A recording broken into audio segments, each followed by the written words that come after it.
Hello and welcome to this, our 125th live stream. In the beginning, nope. Let's question instead. So we're not going to talk about creation. We're just going to go straight to questions.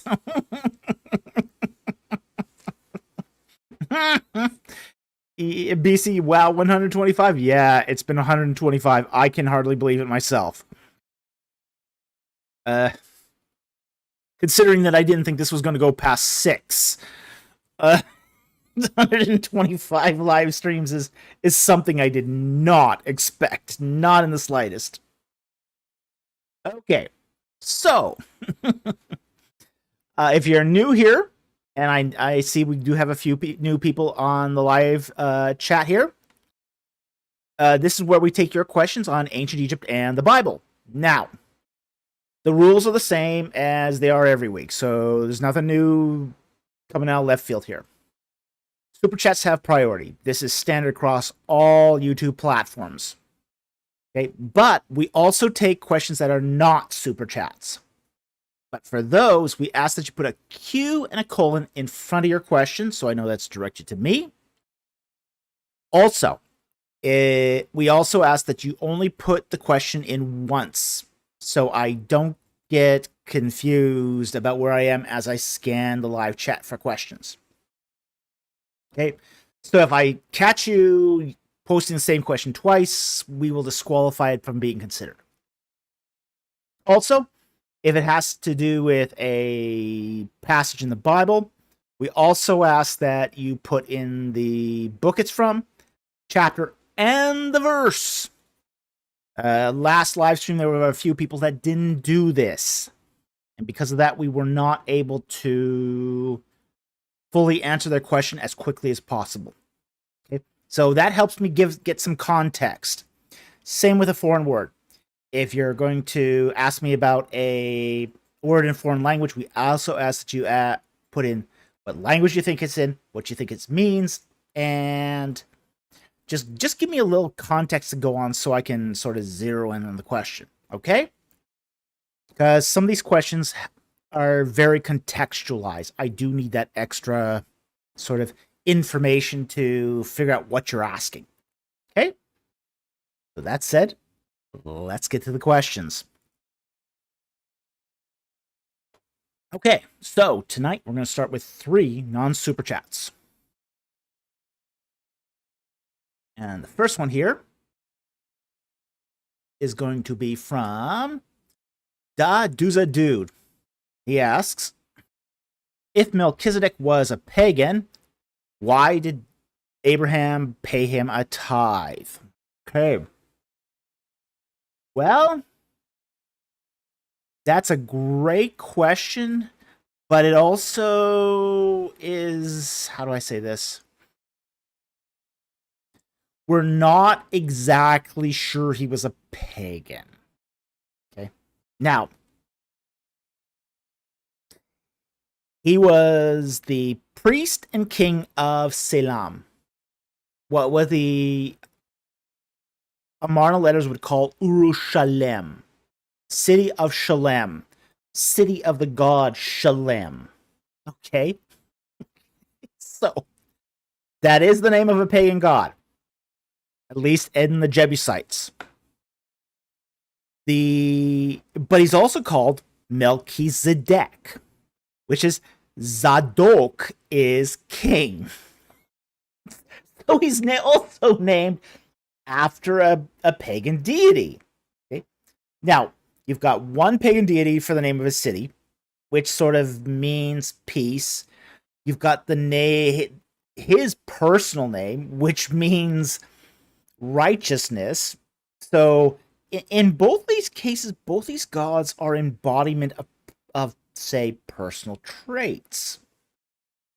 And yet, despite being in a pagan city, having a pagan name, he's worshiping and being the high priest and king to El Elyon, or at least king for El Elyon. And El Elyon is recognized as one of the names that Yahweh adopted. Okay? So when we come to Melchizedek, we're in this really interesting situation here where Yahweh had not revealed himself yet by that name. Now, I do take the passage that when Yahweh talks to Moses and he says, I did not reveal to Abraham, Isaac, and Jacob by this name, by Yahweh.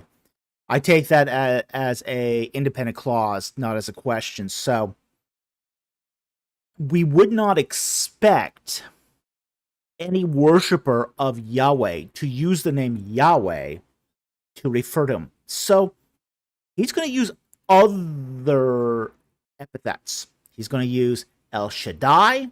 He's going to use El Elyon. And Melchizedek, as a worshiper of El Elyon, would have been under that subset of Yahweh worship, just under a different name. Okay? So Melchizedek is not a pagan. Not in the classical sense, which is somebody who is worshiping other gods. Melchizedek looks at least to be at the very... He looks to be a monotheist, maybe a henotheist. But he's definitely in that sort of rubric of patriarchal Yahweh worship. At least as it is presented before the name Yahweh was revealed. Okay? So, he's not a pagan. Not a pagan. So that's why Abraham can pay him a tithe. They're worshiping the same God. Abraham is not worshiping Yahweh. He's worshiping El Shaddai and El Elyon, which are just synonyms for the God Most High, which happens to be Yahweh. So, that hopefully explains what's going on here. So, he's not, Melchizedek, not a pagan, even though he's named after a pagan god. He's king of a pagan city. It just means his parents weren't exactly in the true religion. But Melchizedek himself is a worshiper of El Elyon. And that's what matters here. It's not who he's named after, not where he's worshiping from, but it's what he is, who he is worshiping to. Melchizedek has identified the right God, and he's paying homage to him. And because Melchizedek is an authority, a priest, king and a priest unto El Elyon, Abraham, not being neither, can pay a tithe to him. Because there is a rank here. There's a hierarchy of practicer, priest, and God. Melchizedek is the intermediary. He's the intermediary between God and man. And Abraham is not a priest. For all his importance, he's never a priest. So, when he encounters a true priest of the true God, he gives him a tithe. And that's proper obedience and proper worship. Worship to the God Most High, El Elyon. So, anyway, I hope that answered your question. A great question. It's takes a little bit of sort of untangling here to get to it, but it's a wonderful question. Thank you very much for the question, and I hope that helped. Okay. Question number 2. Be at 8.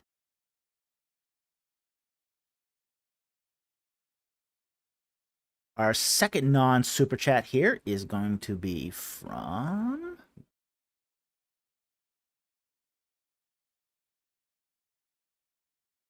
8:18 a.m.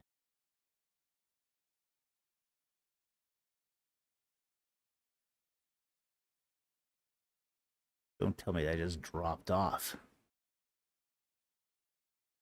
Oh, there it is. Okay. It's from Talitha Kum. Okay.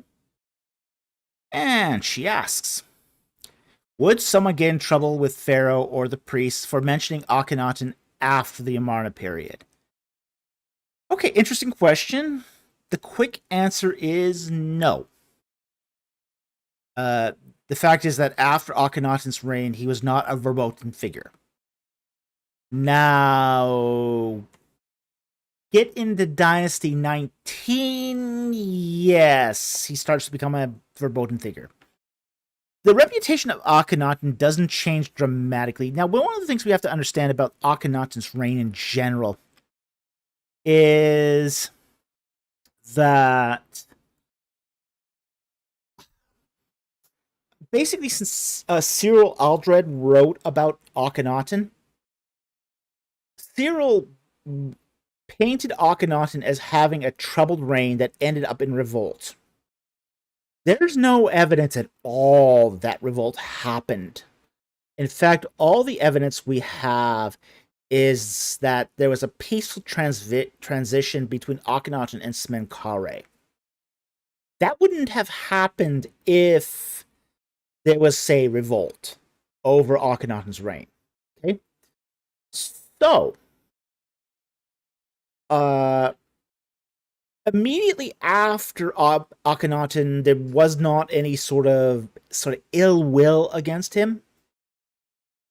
However, the transition that we have for Akhenaten is uncertain because of the problems of the transition. So we had Akhenaten, we have Smenkhare, and then we have possibly a female pharaoh, Neferu-Aten. And that transition then from Neferu-Aten to Tutankhamun seems to have been much more contested. A lot more uncertain. And then following Tutankhamun, where you had 10 years of a stable reign, you had Horemheb coming to the throne, and he starts to vilify the Amarna kings. I mean, he saw all the corruption. He saw all the corruption of the Amarna kings and everything that they did. And frankly, that corruption was sort of the status quo. That was normal for kings of Egypt. Corruption is the way things worked in Egypt, as a rule. Still does. But Horemheb was not from that class. Horemheb was a general. He was a military man. He was a law and order kind of guy. A guy who couldn't stand corruption. Couldn't stand it. So he starts to vilify the Amarna kings. Which is why we don't find a lot of information about the Amarna kings, is because he did his best to sort of stamp them out from memory. And then when you get into Dynasty 19, and you get, say, the kings list of Seti the First, those kings get excluded from the list.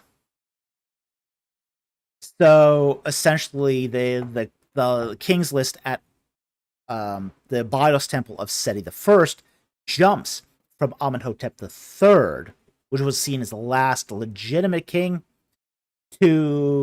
right to Horemheb. It's not an accident that it happened that way.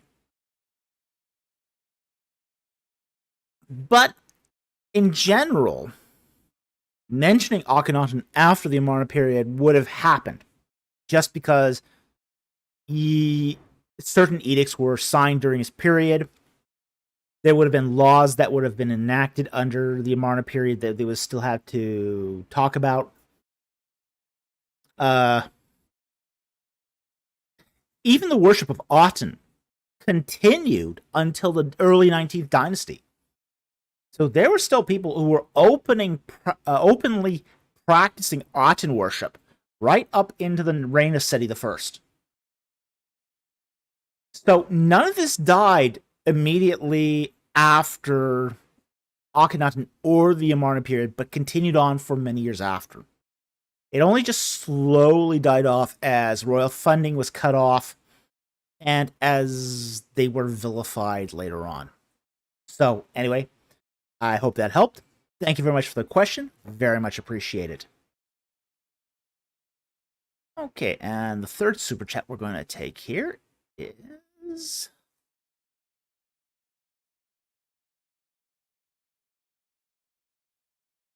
take this one from Seth Davison.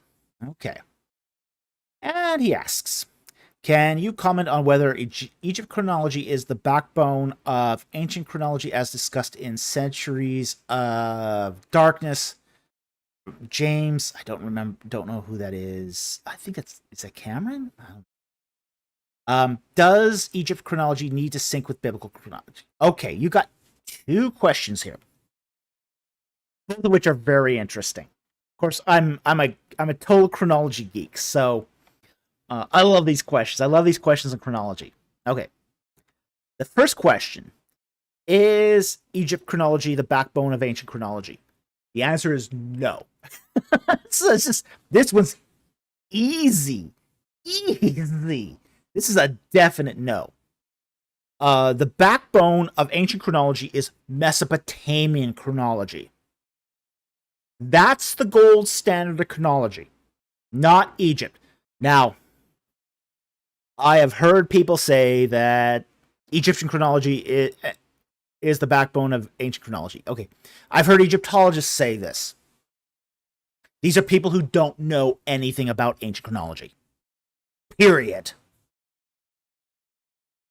One of the things that makes Mesopotamian chronology so valuable is the fact that when we talk about chronology is anchored by synchronisms. Now, a synchronism is when you have a piece of data that says that two kings are contemporary. Now, let me give you an example. Let's say I have a friend named Tom, and I send a letter to Tom, and we both die. And 200 years, an archaeologist digs up that letter. He can see from that letter that David and Tom were alive at the same time, even with no date on the letter. Just by the letter existing, that archaeologist knows that David and Tom were alive at the same time. If that archaeologist knows when either David or Tom lived, then he can secure a rough estimate of when the other person lived. That's a synchronism. That piece of data that sort of correlates two people together. Okay? Almost all, like the vast majority of synchronisms that we have for the ancient Near Eastern chronology originate and are centered or somehow connected to Mesopotamia. So when you have that many synchronisms tying a chronology down, it's really, really difficult not to make it the gold standard. And that's what we have in Mesopotamia, is just, I would say, 3/4 of the synchronisms we have for the ancient Near East either relate to, tie to, interconnected with Mesopotamia. And those Mesopotamian kings formed the backbone of ancient chronology. So anyone who claims that the chronology of ancient Egypt is the backbone of chronology doesn't know what they're talking about.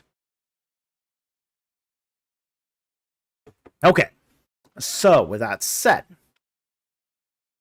the second part of your question: does Egypt's chronology need to sync with biblical chronology? The problem here is going to be that whole idea of biblical chronology. Here's the thing. While Egyptian chronology is in many respects a secular chronology. What was often termed as biblical chronology is an ideological, often sectarian chronology. It's not a chronology in the true sense of the term. Okay, one of the really tricky things about trying to put together a biblical chronology is that in Hebrew, you've got a whole bunch of idioms. You've got ways of using chronology that are not, say, Western. Like, for example, trying to piece together a chronology from, say, Genesis 5 and 11 are just fraught with error. It's just no way to do it because they're not doing chronology in the same way we would do it in the West. So, in many respects, in order to construct a biblical chronology to begin with, you have to import Western assumptions and ideas and superimpose them anachronistically on the text in a way that the original Israelite authors would have never done. Never have done this. There's also the fact that there's no attention paid to Israelite idioms, which are also in the text and also expressed in certain date concepts.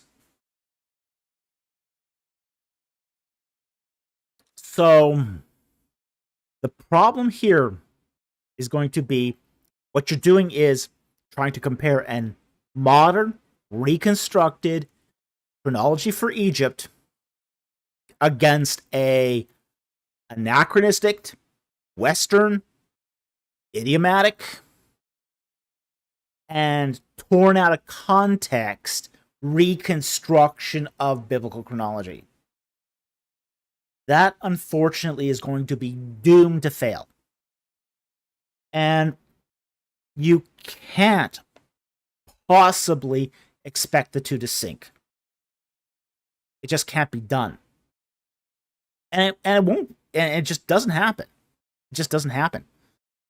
It doesn't take much to see that, like, for example, you trace let's say American Young Earth creationists.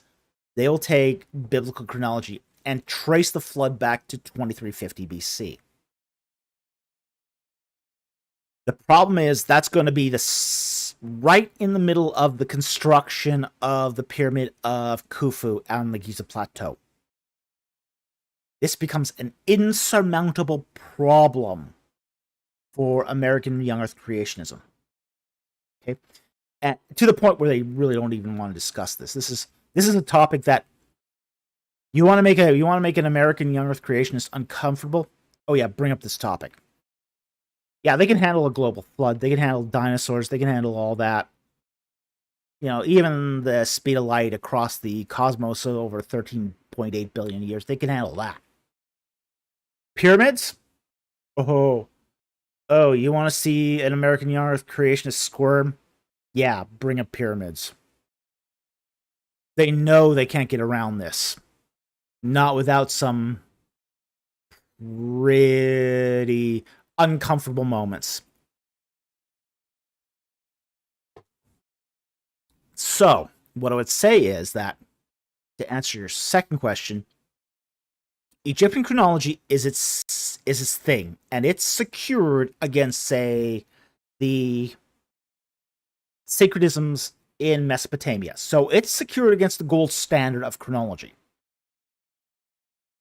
Biblical chronology has to be viewed through a certain religious and idiomatic lens. And once you're reading that in its ancient Near Eastern context, you have to give it a lot of wiggle room. And if you give it that wiggle room, it adapts just fine. But it will not adapt to Western wooden literal reading. You can't take an Eastern book and read it according to a Western context. That's the wrong way to read it. So if you're going to read it wrong and interpret it in a certain way, you're going to get a wrong result. That's just the way it is. So, anyway, I hope that helped explain the problem here. Thank you very much for the question. It's a great question. I really appreciate the question. And I hope that helped. Okay. With that said, now let's get to the super chats. Okay. The first super chat is from JL for $5. Thank you very much for the super chat. He's a first-time super chatter, so welcome him. And he says, thank you for all you guys do. Well, you're most welcome. This is our pleasure to do this. We love doing this. We love answering your questions live on Fridays. So this is what we do. It's our privilege to do this. Privilege.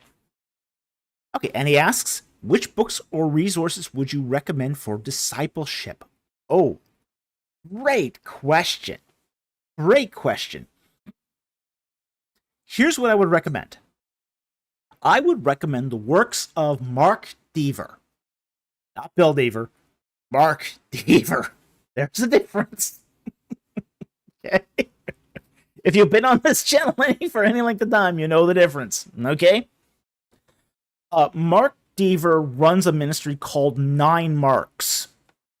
And it's focused entirely on building healthy churches and discipleship. The materials I have read from his ministry are great. They're fantastic.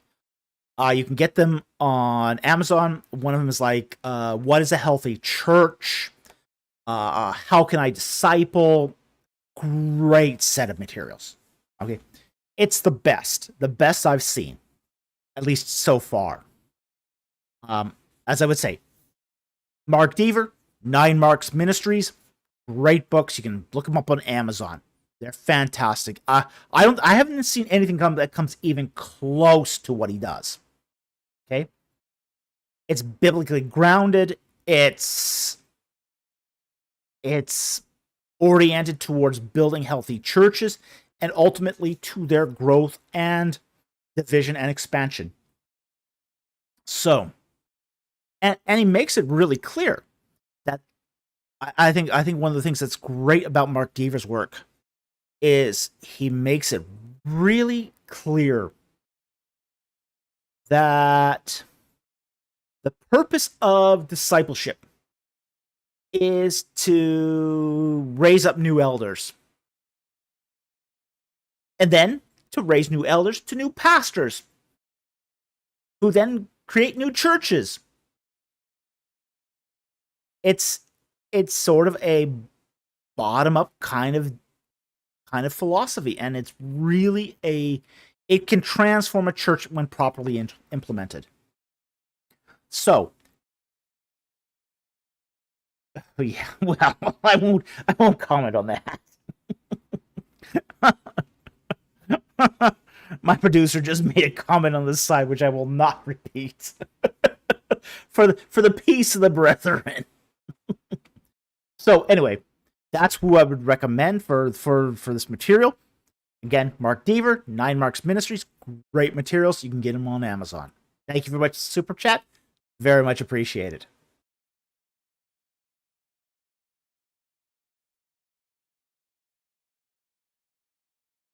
Okay, the next super chat is from the Dragon of Mississippi River for $5. Thank you very much for the super chat.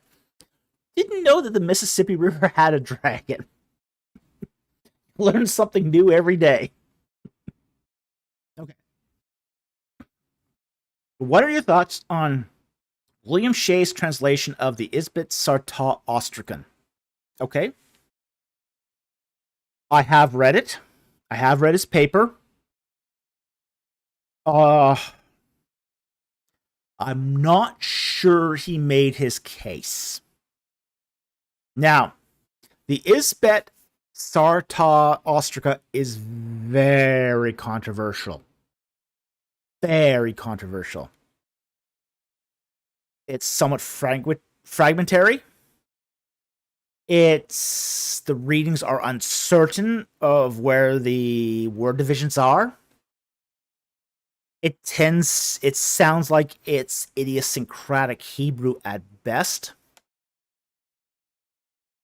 And William Shea did not always have the best reputation. How do I say it? For circumspect translations. Okay. I have read some of his work before, and he will tend to leap to stuff that confirms certain biblical readings that are not necessarily supported by what he's doing. Okay. So I'm always reticent to jump on Shay's side. I'm always reticent to do it.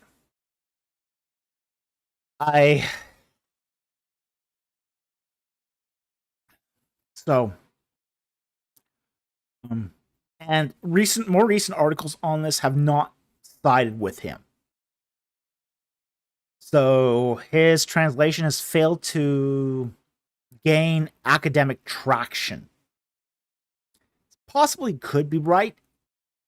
Possible. But it's in that sort of possible phase that's kind of iffy. I'm not ready to get on board with him here. He might be right, but I don't think he's really proved it. And when you're gonna make a claim that bold, and he makes a pretty bold claim. I mean, he is basically saying that this thing charts the transition of the Ark of the Covenant between holders of the Philistines. I mean, you better have a really good reason why this shows up on a potsherd. And as far as I can tell, he hasn't given that. So I'm a potsherd, yeah. It's an ostraca. Yeah. It's not steel, it's an ostraca. And an ostraca is a potsherd. So yeah, you have to have a good reason for this. So again, I'm very reticent to side with him on this. And again, he has not gained academic sort of scholarly traction on this idea. So he might be right, but no one else has sided with him. I don't see the proof in the pudding here. So I'm just kind of... Patui says, most potsherds record most mundane things in the world, even when it's military corresponding. Exactly. You find very few potsherds that, say, have sweeping epics. So for a potsherd to have a sweeping epic on it, yeah. I mean, this is the equivalent of a post-it note. I mean, the potsherd is the ancient equivalent to a post-it note. Well, my producer claims to have epic adventures on a post-it note, but most people don't put epic adventures on a post-it note. So, I've got some doubts. And I think everyone else has doubts too. So, yeah, when we look at potsherds, most of us expect for it to be really mundane. Like, I bought five sheep for 20 shekels. That's the sort of thing you'll find on potsherds. Okay, not, oh, the Ark of the Covenant was taken to Dothan and from Shiloh, and then to the Philistine states. It's not the thing you normally find on a potsherd. So, yeah, I got some issues with this. It's too good to be true. And anything that's too good to be true should raise an eyebrow.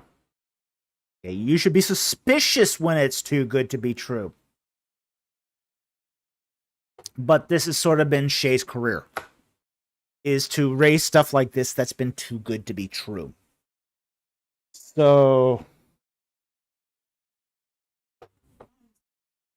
yeah, well, I won't go into Shay's career because there's some checkered stuff there too.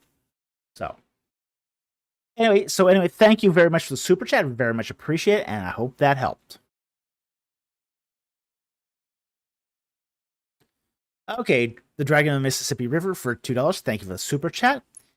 Is Nephilim a ancient Near Eastern loanword of hair-like on KRI?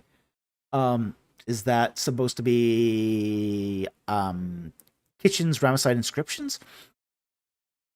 Well, okay. Nephilim would not be an ancient Near Eastern loanword of hair. Hair, actually. I did do a word study of Nephilim. Okay. Basically, I think it was the San Diego ETS. Was that 2019? I think that was 2019. Either 2019 or 2020. I can't remember. The San Diego ETS. Just before that, conference, I did a word study on Nephilim. And most scholars are going to say that Nephilim means giant based upon the reading of Nephilim in Aramaic, which means giant. Now, the problem here is that Nephilim is a later language to Hebrew. If you're ever comparing something to a later language, word studies become very dodgy very fast. So this is one of the reasons why, for example, like the Brown Driver Briggs dictionary of the Old Testament was in many ways made obsolete because it depended so much on Old Arabic for its etymologies. And Arabic is a lot later language than Hebrew. Okay? So, anytime you're comparing something to a later language, it's likely to be suspect and possibly wrong. Okay, A as ancient Near East, KRI as in Karnak relief inscriptions. Okay. Yeah, that's not normal. That's not a normal abbreviation for Karnak relief inscriptions. Fallen one of Ahawi. Of Hati. Okay. Okay. Yeah, hair does mean fallen one. Okay. But it's not a loan word. It's not a loan word. And we gotta Brown Driver Rig is only useful to me now for the morphology section. Pretty much nothing else. Boy, I agree with that. Okay. Now, interestingly enough, when I did my word study, I did find a cognate in Akkadian. And Akkadian is an earlier Semitic language. And I did find the cognate nafal. And in Akkadian, nafal means to fall. So, interestingly enough, it does seem to, if you look at, say, earlier Semitic dialects, nafal means to fall. And this is where I discovered, hey, there's an early cognate for Nephilim that is pre-Hebrew and would sort of fit the context that we have.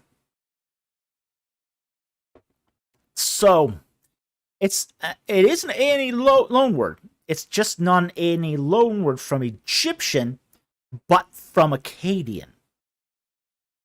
So, and frankly, since we are in Hebrew dealing with a West Semitic language that would have branched off from Common Semitic, this makes a lot of sense.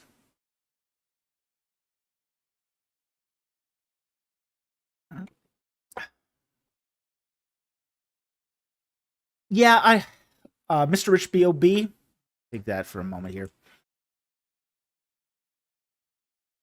I am here, but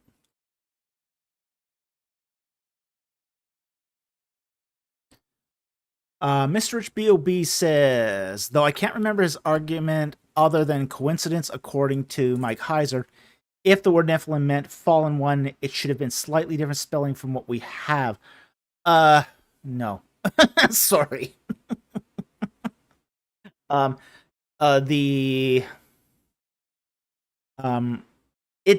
would be pretty much a, how do I say it, a one-to-one cognate. I know why he's doing this. I know why Heiser's doing this, unfortunately. Heiser, unfortunately, he has got that ideological Second Temple period interpretation axe. How do you say this? He's got one. He has a hammer and he sees every problem as a nail. That's Heiser's view of the Nephilim in a nutshell.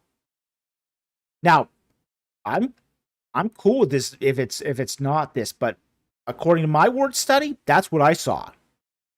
Is you had the Nun, you had the Pe, and you had the Lamed. That's probably enough. That's probably enough here to establish an etymological link. So then to go to the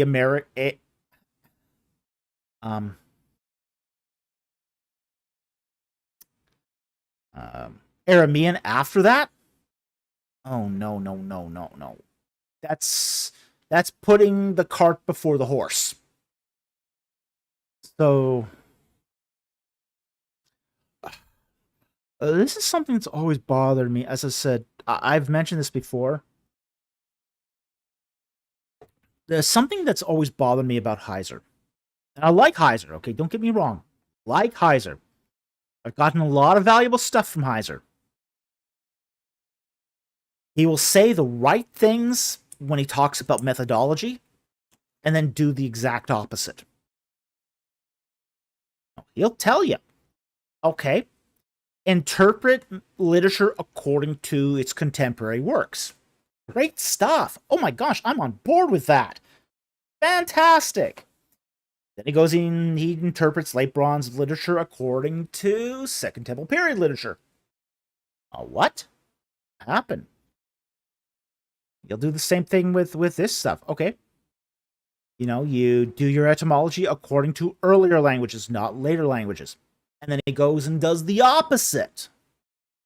So, while I love his work, absolutely love Heiser's work, and I think he made a great contribution to a lot of things, there's an inconsistency with his method and his application.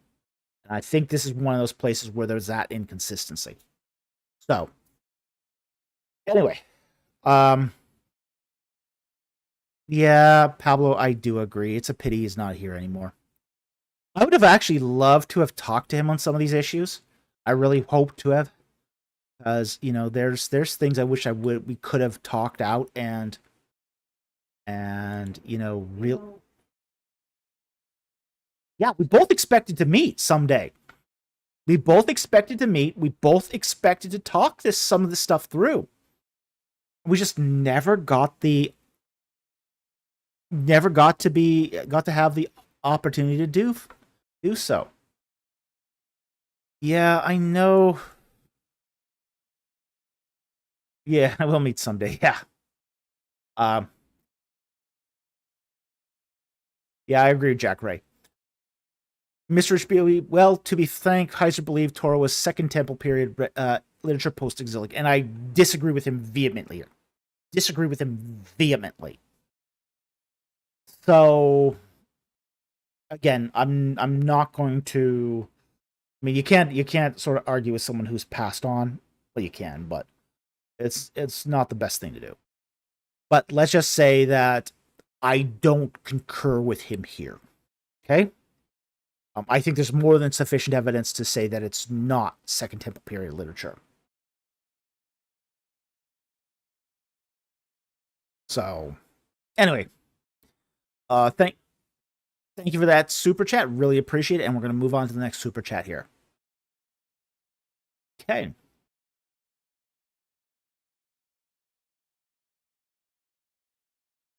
Okay, let's see here. That last one. Okay, yeah. All right.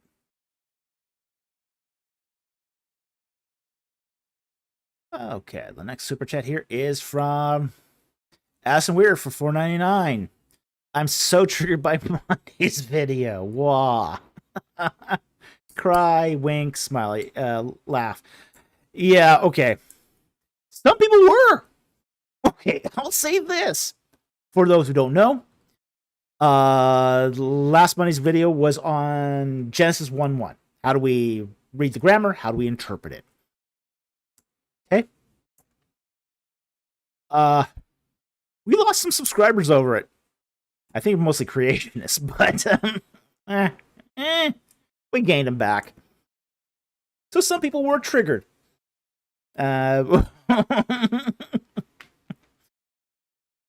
Okay, so what can I say? It happens. Next super chat here is from Ass Weir for $1.99. Thoughts on JP Holding, not JP Moreland. JP Holding. Let's see if I don't even remember who that is.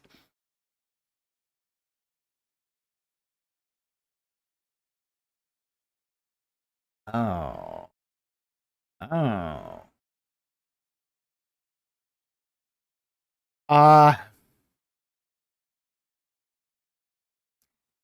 Yeah. I have had no interactions with this person at all. I don't know who this guy is.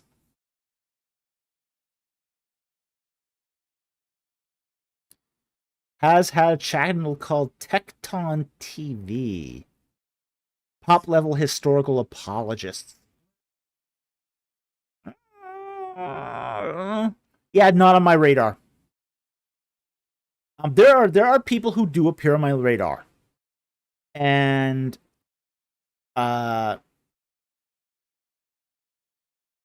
so yes, some of these guys do appear on my radar, some of them don't. This guy has not appeared on my radar, so I don't know anything about them. Sorry. I'm gonna have to give this one a pass.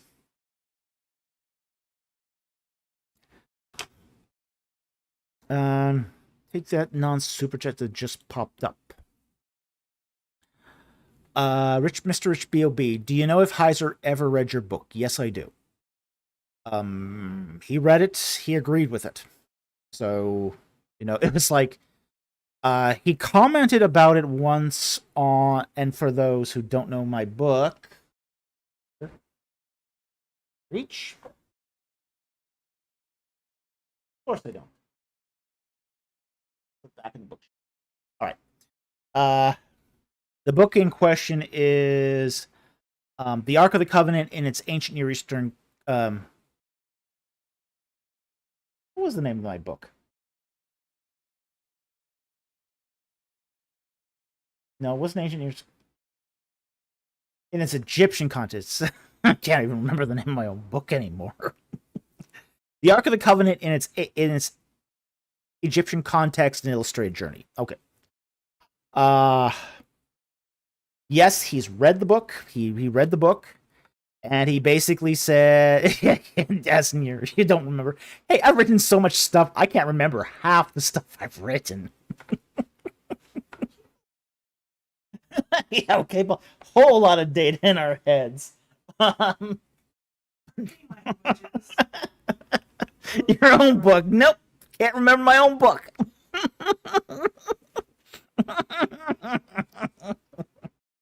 See how important it is to me? I can't even remember it.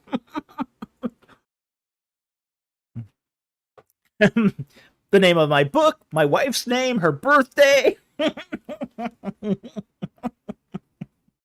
my mother's birthday.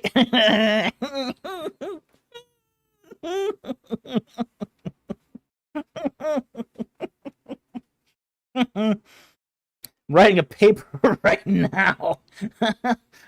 And it's just like, okay, I'm forgetting everything else right now but chronology because I got to do the brain dump to do the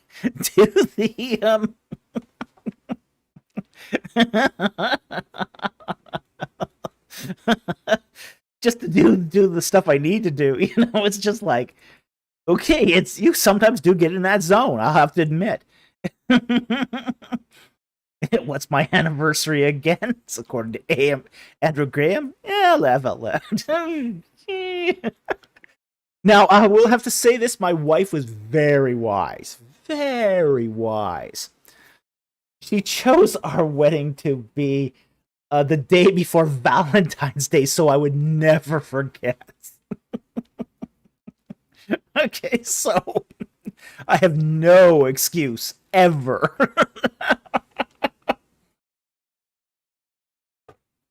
All right, so oh boy.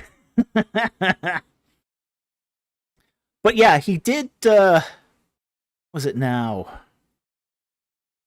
Heiser went on Converse Contender's channel, and Converse Contender asked Heiser about the book.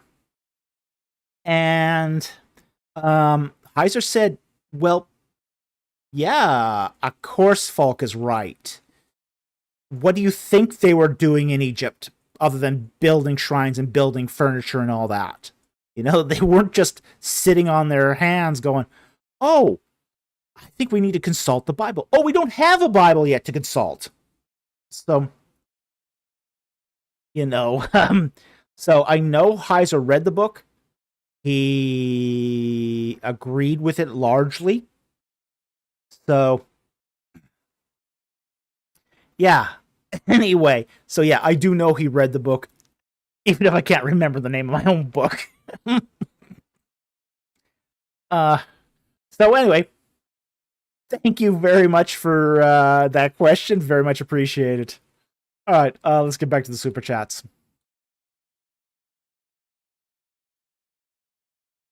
All righty, get back to the super chats here.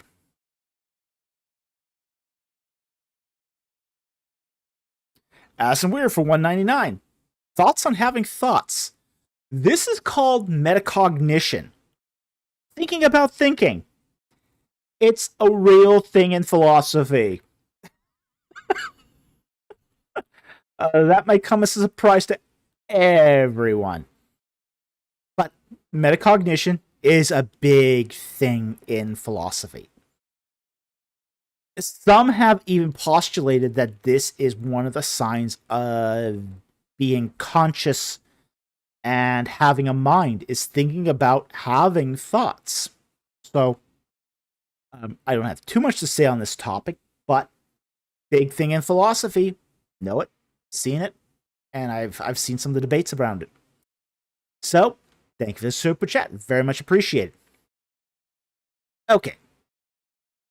Back to a serious super chat here from Mr. Rich B.O.B. for $10. Thank you for the super chat.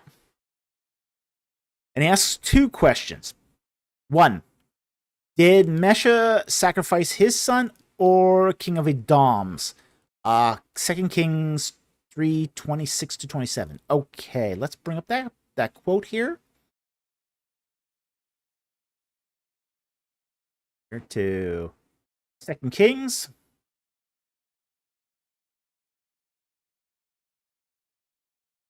Kings 3 and 26. Okay. And the verse passage says, when the king of Moab saw that the battle was too fierce for him, he took with him 700 men who drew swords to break through to the king of Edom, but they could not. Then he took his eldest son, who was to reign in his place, and offered him as a burnt offering on the wall. There came great wrath against Israel, and they departed from him and returned to the land. Okay. Now, this is ambiguous and is in English. An English reader could see this as he took the oldest son of the king of Edom. That's not the context, though. Okay? Now, contextually, when a child sacrifice was done, when you feared a city was being sieged and you were going to lose the city, it was the king's own son that was sacrificed. Now, we have plenty of extra biblical evidence for this. We see this, for example, on the relief of Gaza at, I believe, the Ramesseum, where the king of Gaza is sacrificing his own son to prevent the siege of Gaza. So, contextually, we do have to say that this is the son of the king of Moab, not the son of the king of Edom. Okay? So that's just plain, simple cultural context. And as I said, there's more than enough evidence of this that goes around that basically these people are holed up in a city behind the walls. They're under siege. And then to appeal to their local gods, they're doing a sacrifice of their own kid to earn their god's favor to save them from that current situation. Desperate times, desperate measures. It also wouldn't have been a sacrifice to sacrifice someone else's kid. Okay? This isn't the Aztecs. Okay? Aztecs sacrificed other people. Okay?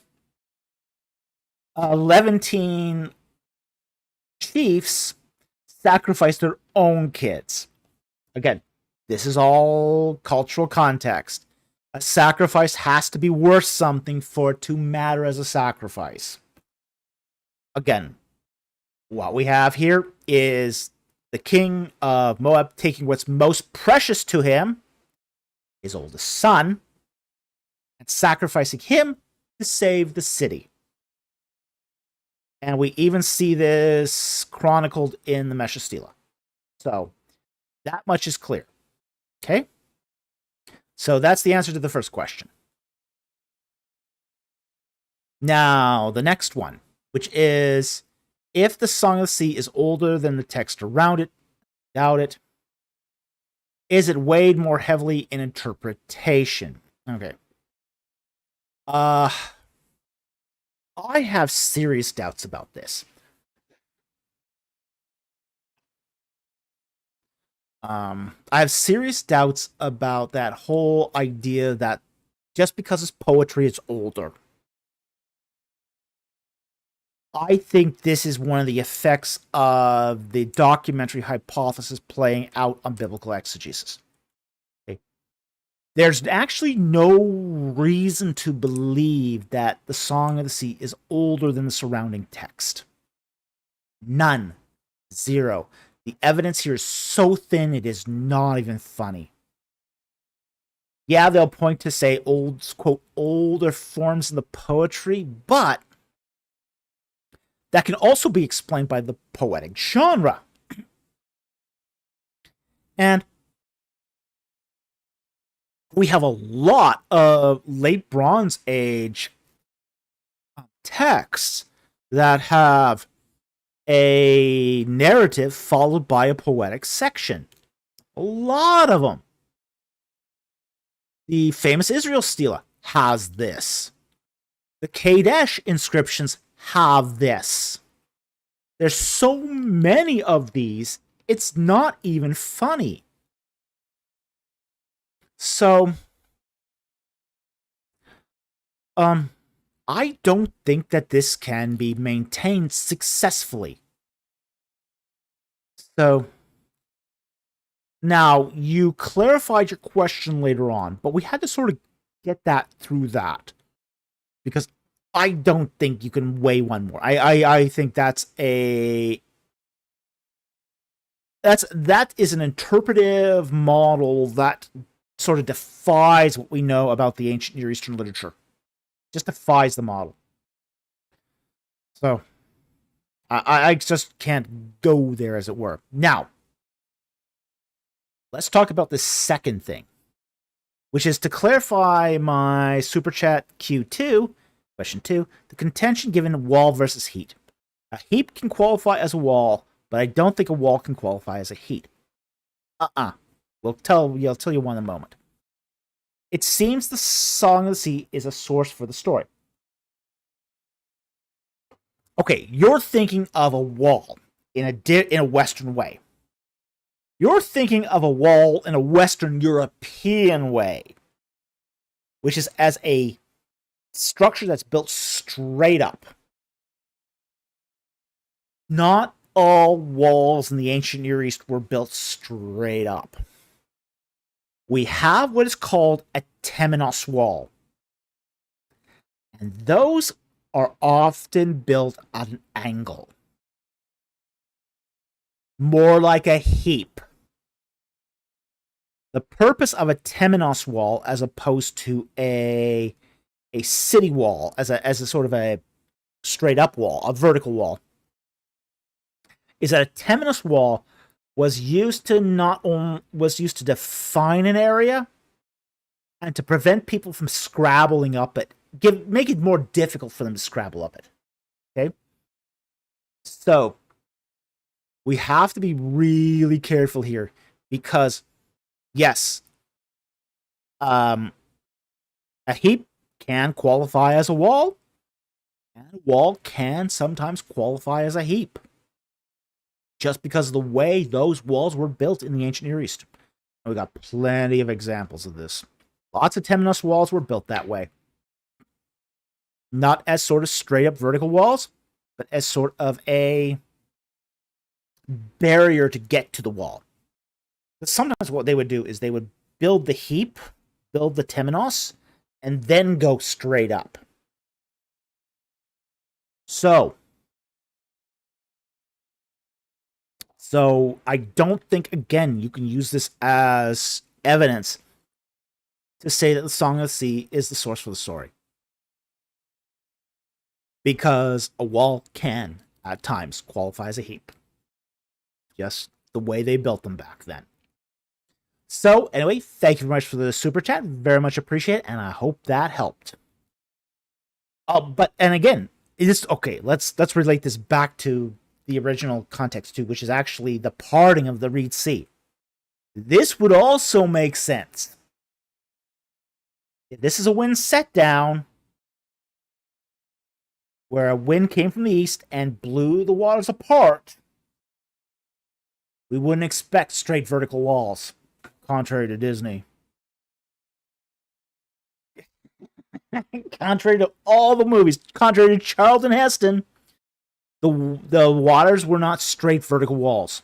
They were heaped, piled, just like temenos walls. Just like temenos.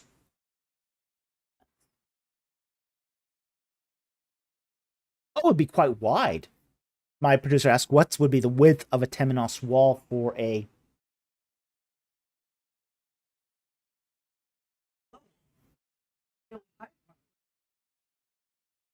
Well, considering that water was no more than 40 feet deep, could be as tall as 60 feet. Not that tall.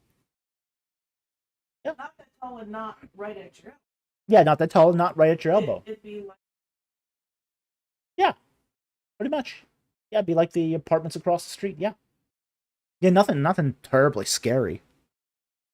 Which is why they do straight walls 100 feet high. Mm-hmm. Warrior of the Most High asks, what is a temenos? Okay, a temenos is a wall that's used to define a area, usually an area of sacred space. It can also define the area of a it defines the outer limits of any property. Okay, so think think of it kind of like the white picket fence around your home. It's not meant to be a super impassable barrier, but something just to show that this is where the property begins. And to make it just a little difficult for you to get in. Not an impassable barrier, but just a little bit difficult. Defining more than difficult. So, that's what a temenos is. Okay? So I hope that helped. So, anyway, thank you, Mr. Rich B, for that super chat. Really appreciate it, and it's a great question.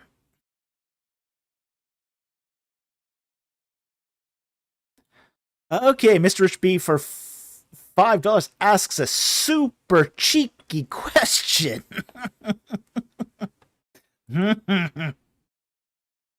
Wine or grape juice, leavened or unleavened, spiritual presence or memorialism, who gets to take communion, or take it on super chat? You know what? Very cheeky question. Very cheeky question. But we're going to play it. We're going to bite. Wine or grape juice? Doesn't matter. Both are fruit of the vine. Both are fruit of the vine. Either one is acceptable. Now, grape juice did not exist prior to the 19th century because it only exists because of pasteurization. But because both are technically fruit of the vine, both are permissible. Leavened or unleavened? It's going to depend on your tradition. Of course, the Western Church abandoned, and even the Eastern Church abandoned unleavened bread. Leavened bread because of its ties to unleavened bread because of its ties to Judaism. Okay. Now, some churches do still use unleavened bread. I don't think it matters that much. It doesn't matter at all. But if you're a purist here, it's Passover bread. It's going to be unleavened. But that's going to depend on your church tradition. Okay? But if you went to the original Last Supper of Christ, it's going to be unleavened. That's just the history of this. Tortillas. The other unleavened bread. We're back to Mexican Passover again. Tortillas and Coca-Cola.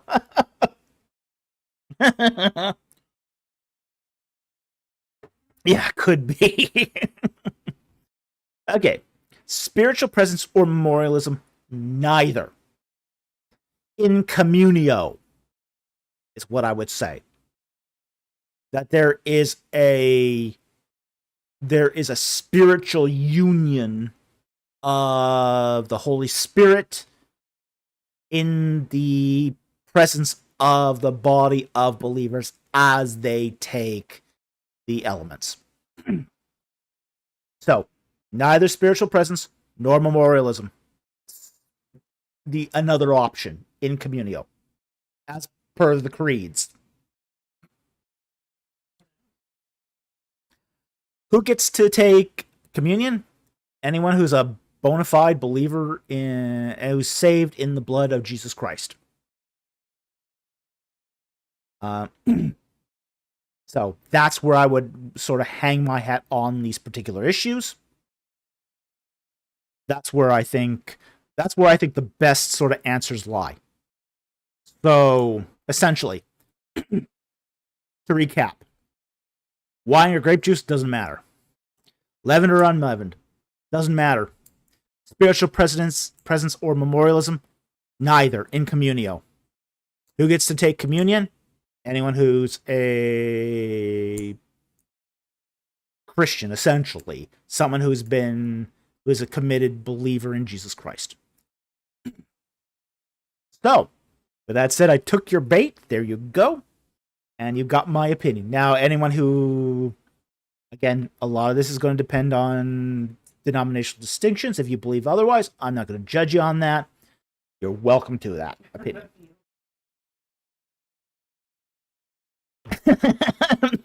Mr. Rich B.O.B. Well, I wasn't expecting to agree with all 5 answers.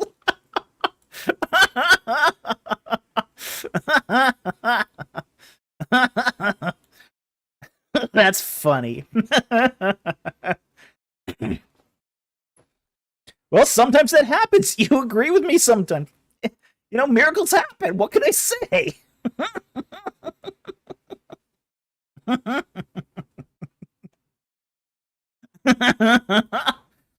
Strange things happen. Again, I will admit more strange things happen on these live streams than not, but hey.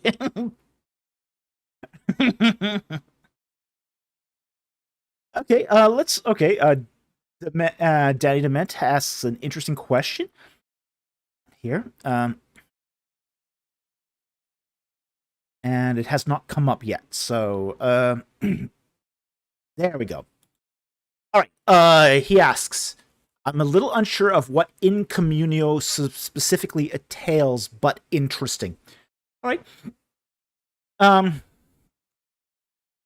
In communio is the idea that when you participate in the church, and specifically the sacraments, that not only are the people of Christ coming in communion, as in one body, one Christ, one unity, but also the Holy Spirit participates in that unity. That's what's meant by in communio. So, it's a creedal position.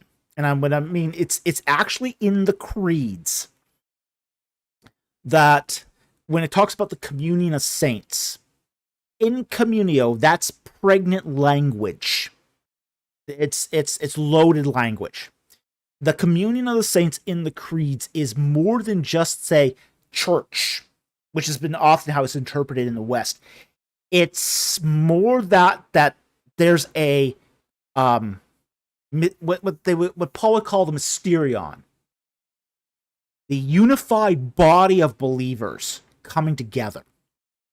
So that mysterion is basically galvanized by the act of communion, by the act of the sacraments of the Lord's Supper. So basically, by taking the sacraments of the Lord's Supper, the Holy Spirit is binding the church together and basically participating in the act of communion. So that is what is meant by the in communio belief of the Lord's Supper.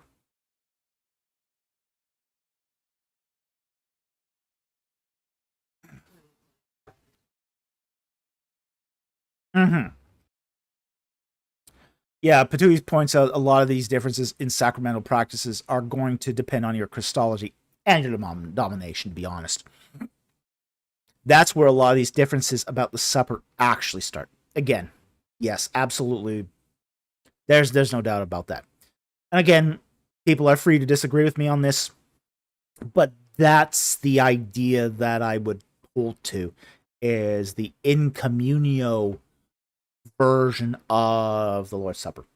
So, anyway, that's the explanation, amplified there. And again, free to disagree. I won't disrespect you if you disagree with me. This is just my opinion. All right.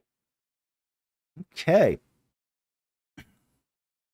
Well, let's get back to the super chats here, because we are going to fall real behind because we are going down rabbit trails. Okay.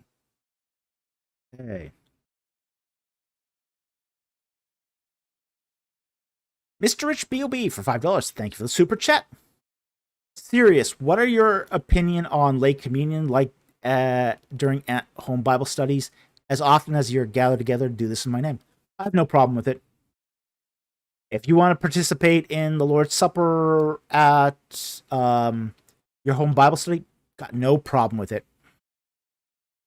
I'm not of an opinion that it needs a clergy to implement. Okay? Yes, that goes against many of the denominations I've been a part of. But again, I have no problem with this because this is what the early church did. The early church did this. So, I think you're free to do that now. But again, follow the guidance of your denomination before doing this.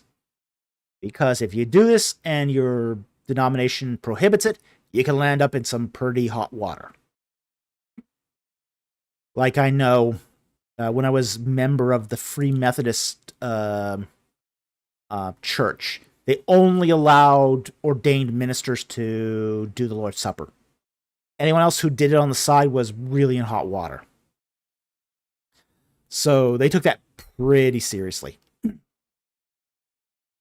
So again, consult your denomination, but I personally have no problem with this, and I see no problem with it biblically.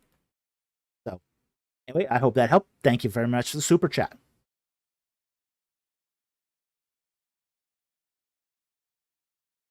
Okay, mystery flavor for $20. Thank you for the super chat. What about the traits of clean animals that makes them clean? Leviticus 11:3-8. Is there any meaning to chewing the cud and splitting the hoof that we as modern readers might not understand? The answer to that question is actually no. What makes an animal clean, what makes it unclean, is a matter of what we call today normality. Okay? We're talking about categories here.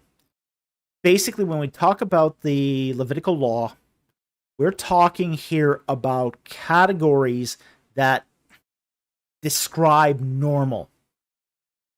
Everything, when we talk about clean and unclean, doesn't matter what it is. You can substitute those words with normal versus abnormal and actually be closer to the original meaning than clean versus unclean. This is one of the unfortunate things about translations. We translate this as clean and unclean. And the problem is we kind of view this as being dirty versus dirty. And that's not the way to look at this. The better way to look at this is what's a normal thing versus an abnormal thing. So when they're categorizing animals, they're looking at what's normal for a certain class of animal and what's abnormal for a certain class of animal. Okay, if it chews the cud, it has a hoof. Okay? That's normal. That's normal for a clean animal.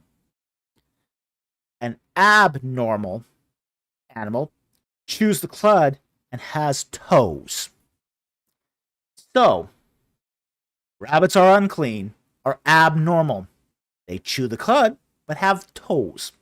Very cute little toes, very fuzzy little toes, but toes nonetheless.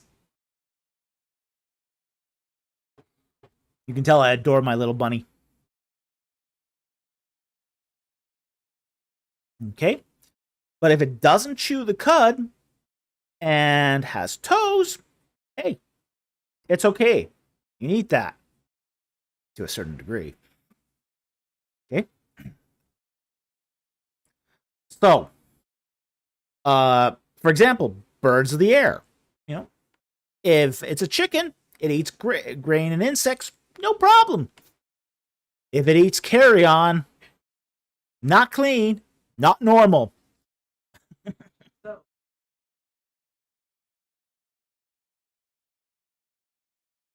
Warrior the Most High. Is a T-Rex clean or unclean? Unclean, because it eats a predator. Predators are generally considered unclean. Okay? So, this is actually fairly normal for predators. So, you can't eat dog, you can't eat cat, and you can't eat T-Rex.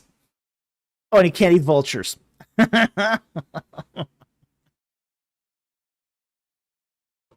So T-Rex, not clean.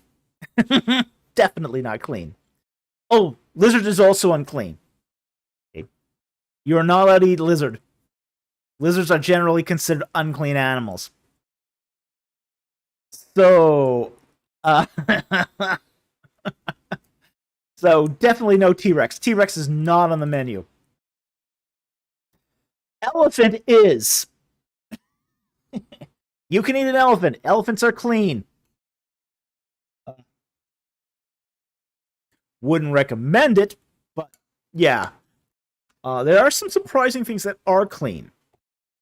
Elephants are clean to eat. Hippos are clean to eat.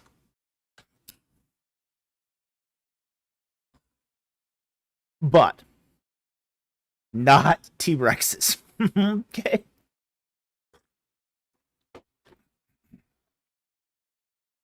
Brachiosaurus would not be clean because it chews the cud. Brachiosaurs have multiple stomachs. Because of multiple stomachs, it chews the cud and would therefore be an unclean animal. So,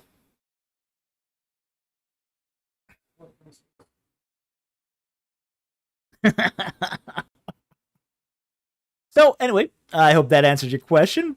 Interesting little rabbit trail again we got on.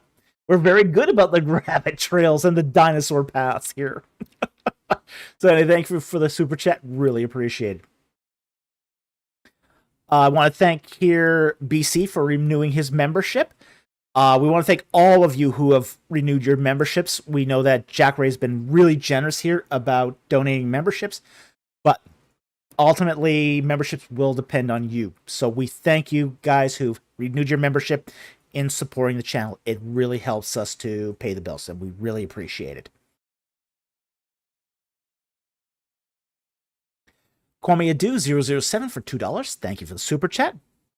Hi, Dr. Falk. Is Abraham lying in Genesis 20:12? Let's look it up and find out.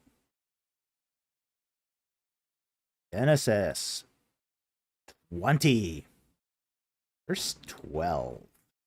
Our Bible here.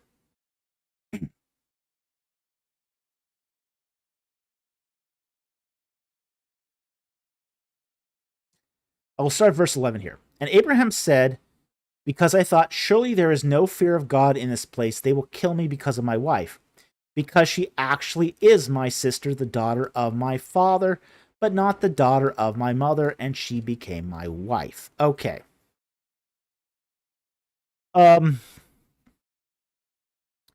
Abraham here is not revealing the full truth. Okay. Now, this whole idea of familial relations in Hebrew is, how do I say this? Vague at best. It's vague at best. We don't know if she is actually the daughter of his direct father, his grandfather, his great-grandfather. That's the problem with the vagary of familial names in Hebrew. I've mentioned this before. There's generally two classes of familial nomenclature. Basically, how do you describe family relations? You have the Inuit system, and then you have the Polynesian system. Okay, and that's generally what it talks about. How anthropologists talk about this. In the Inuit system, you have separate titles for each family relation. Okay? So you have your father and mother, then you have your aunt and your uncle. English tends to follow closer to what's called the Inuit system. You have cousins. Okay? In Latin, this is taken to an extreme, where even the gender of each cousin has a different word associated. Like your female cousin on your father's side has a different term used than the female cousin on your mother's side. So it's very specific in Latin, very specific. Polynesian system is very vague. You have your father and your mother, and then your uncle is also called a father. Your aunt's also called a mother. Your cousins are called brothers and sisters. So the Polynesian system is much more conservative as far as its nomenclature, as far as family structure is concerned. Hebrew is more like the Polynesian system. Okay. So there's no term for grandfather, no term for great-grandfather. So, and no even specific term for aunts and uncles. So, in the case of, say, a father, say Abraham's father, she's the daughter of my father, this could be the daughter of his father's distant relation. It's so vague as to be practically useless to really sort of describe this. So, what Abraham has done here is he's used the vagary of, in his day, would be the Amorite language. He would use the vagary of the Amorite language to try to prevent the king from killing him, essentially. To sort of pass off Sarah as his sister, not necessarily his wife. So, he's not revealed the whole truth. He's not revealed the whole truth here. Some people would call this a lie of omission. It would not necessarily be a lie in the biblical sense, but it's also not being forthcoming either. Warrior Most High, I might have misheard something. Laugh out loud. Hebrew is way more ambiguous than English. Absolutely. Yeah. Yeah. As far as family relations, Hebrew is just off the charts more ambiguous. A father is not necessarily the guy who got your mother pregnant. He could be your grandfather, your great-grandfather, your great-great-great-grandfather. He could be going back to Noah or Adam. All those are fathers in sort of the Hebrew, use of the term. It's really frustrating if you're from a Western context.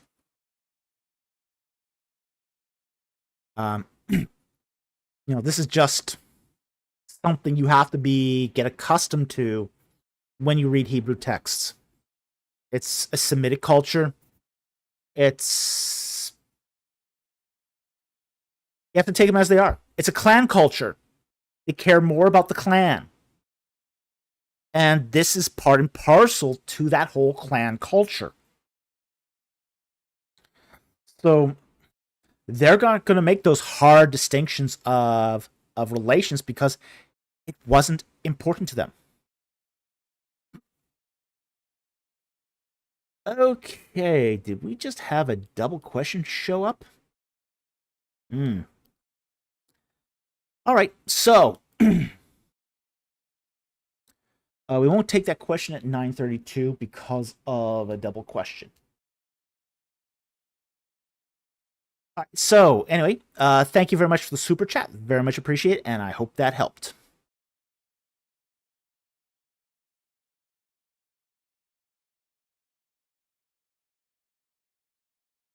Okay.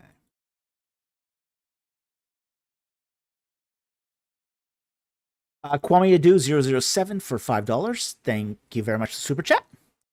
Is there evidence of the Philistines in the Levant before the invasion of the Sea Peoples?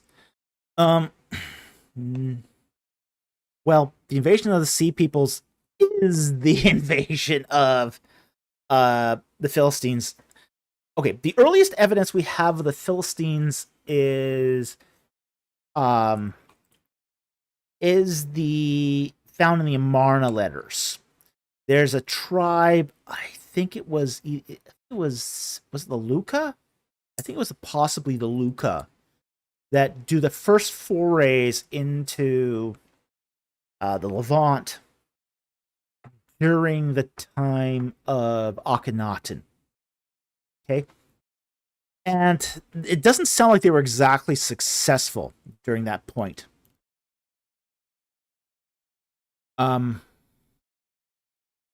Hey, I don't support the Antichrist, by the way. We are not going to take your question because yeah, you're duplicating your question and we don't guarantee. Okay. Let me re-explain the rules to I don't support the Antichrist. First of all, you asked a non-super chat. We don't ever guarantee that non-super chats are answered. Okay? There's no guarantee we'll answer them. If it's an interesting question, we'll take it.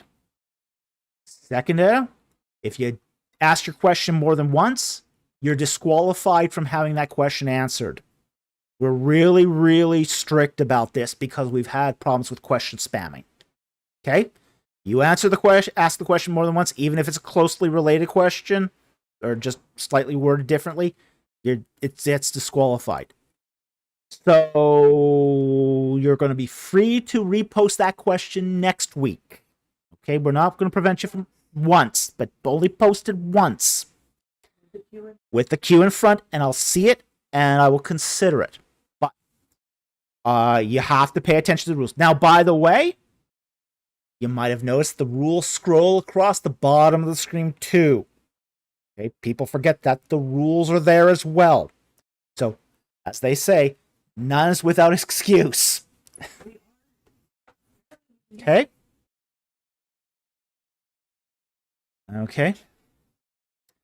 Warrior of the Most High, if you posted it before the stream and posted again, it will be disqualified also. Because I see everything posted. Everything posted. So, if you posted before the stream, great, fantastic. We love that. We encourage that. But then don't post it a second time during the stream. Okay? So, again, if you are unaware of the rules, they will be scrolling across the bottom all the time. The rules have never changed, Warrior of the Most High. They've always been that. They've always been that.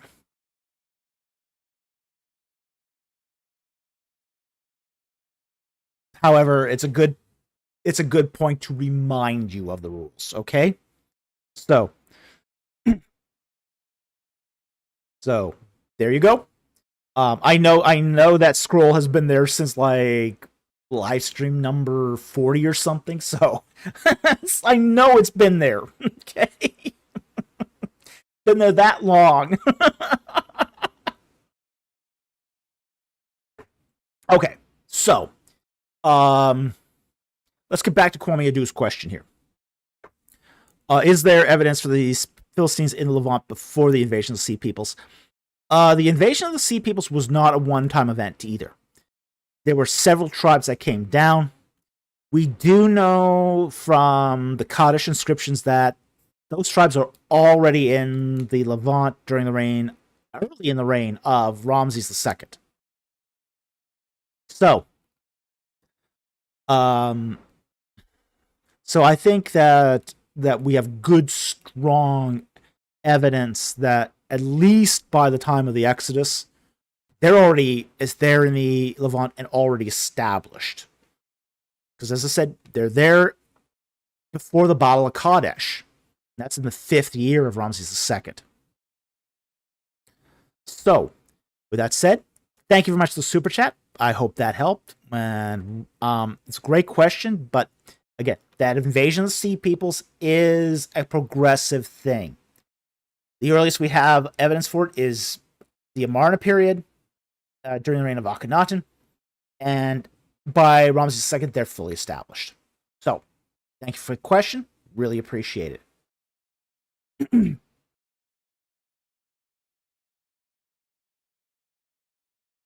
Okay, Kwame Adu 007 for $5. Thank you for the super chat.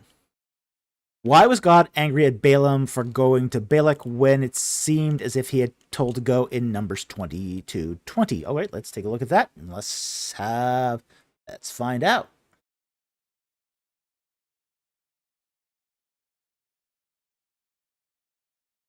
Numbers 22, verse 20. Okay, we'll start verse 19. And now, please, you also stay here tonight, and I will find out what else the Lord will speak to me. And God came to Balaam at night and said to him, if the men have come to call you, rise up and go with them, but only the word which I speak to you, you shall do. Okay. Now, God was not angry at Balaam for speaking his word. Okay? But we have to understand something about Balaam too. Balaam was a prophet for hire. He was a hired gun. He was hired to curse people for money. Okay? Basically to try to persuade the gods, not just Yahweh, but any god he thought he could contact, and curse them. Again, for cash. So when he gets in contact with Yahweh, he goes, okay, fair enough, I'll do what I can to see if Yahweh will curse them. And Yahweh says, you can go with Balaam, that's fine, but you're going to say what I tell you to say. You're my agent, not the other way around. But Balaam still wanted the money. Balaam was still wanting the money. So the problem here is not for him following what the Lord said when going with the king of Moab. That's not the problem. The problem was that Balaam went on his own initiative beyond what the word of God had said, which is to praise Israel, to bless them. Because remember, every time Balaam prophesies, he ends up blessing Israel. Blessing Israel. And that's not what Balak wanted. Balak wanted a curse. Balak wanted to know that if his battle engaged with the Israelites, it would be successful. And it wouldn't have been. And it wasn't. So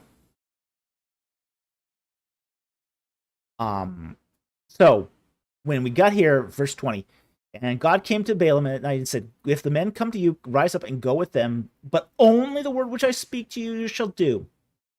So Balaam arose and in the morning, saddled his donkey, and went with Balaam. But God was angry because he was going, and the angel of the Lord was going to stand in his way. Now, the reason he was angry is not that he was just going. He was going for that purpose of cursing. Okay? So there's sort of a twofold purpose here that's going on here. If you go with them, that's fine. But there's that element of aiding and abetting that's going to go against Balaam here. So that's going to be this is where Balaam has to walk a line. He's got to walk a line here.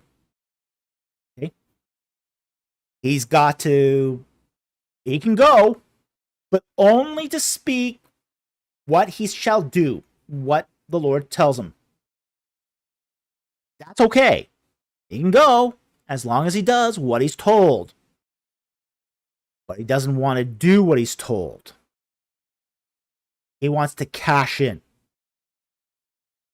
And that's the problem. And we see this when Balaam comes up with a scheme to make the Israelites fall. which is to introduce them to the Canaanite women, the Moabite women. And that's where Balaam gets into trouble. And it ultimately will lead to his death. So that's the answer to this, is that he is allowed to go with them as long as he does exactly what he's told. He doesn't obey. He disobeys. So there's a consequence to him disobeying. So anyway, thank you very much for the super chat. I hope that explained the passage, and I hope that helped.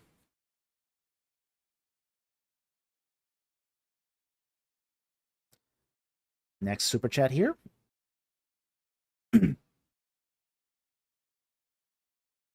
Angel WVM for $5. Thank you very much for the super chat. Hi, Dr. Falk. Have you seen Exodus on Daily Wire with Jordan Peterson and others? If so, what are your thoughts? I have not seen it. I've seen some snippets of it. I wasn't impressed from what I saw. The people there who were representing the Exodus, basically the Old Testament theology, very, very standard Old Testament biblical studies, folk, documentary hypothesis people, all of that. And of course, I'm not really impressed by Peterson's Jungian view interpretation of, say, the Exodus account. Now, frankly, I did reach out at one point to Peterson, and I got no response. Not surprising. He's very busy. He's got his email congested. But hey, he's a somebody, I'm a nobody. I can live with that. It would have been much better if he had, and, it wasn't like I came without, say, credentials, I know he knows Peter Williams. I know Peter Williams. We have a mutual friend. So, it's not like I'm as a complete nobody, but somebody didn't get the message of his who was handling his email, so. Okay. There was only one. Mm-hmm. Yeah. This is historic. Yeah, so I got some issues here. I definitely have issues with what I've seen on the Daily Wire regarding the Exodus, and I've got some issues with what Peterson has said. Again, it's sort of a Gnostic reading of Exodus that I wouldn't sort of subscribe to. It's an allegoricalization of it. And I think that's deeply problematic. So anyway, that's my opinion of what I've seen so far. Thank you very much for the super chat. Very much appreciated, and I hope that helped.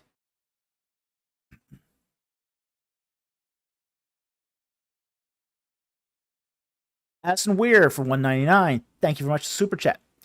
Thoughts on Thomism?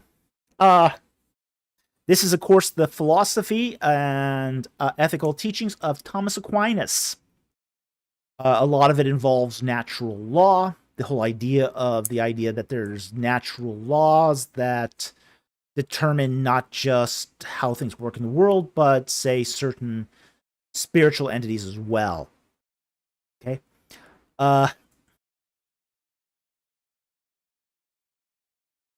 I'm not necessarily opposed to Thomism. In fact, there's been times I've looked very favorably upon it. Some of the implications of Thomism, I think, need to be sort of nuanced. I don't have great concerns over it. Interestingly enough, there are some evangelical seminaries that even teach this as a part of its core curriculum. Like I know Southern Evangelical Seminary, most of their staff are Thomist, which also explains their high rates of conversion to Catholicism too. But hey, that's a whole different matter. So, so, uh, but it is a strong methodological approach. You can't deny that. So I think that there's some good reason to examine Thomism. Um, I think my biggest concern with Thomism is its dependence upon Aristotelianism. I have some issues with Aristotelianism, especially its approach to say what's called the golden mean. I'm not sure that's a great, like, for example, a lot of Thomism is based upon virtue ethics, but virtue ethics based upon the Nicomachean ethics. Now, I know I'm probably talking over a lot of people's heads right now because this is a whole historical, there's a whole baggage of historical background here.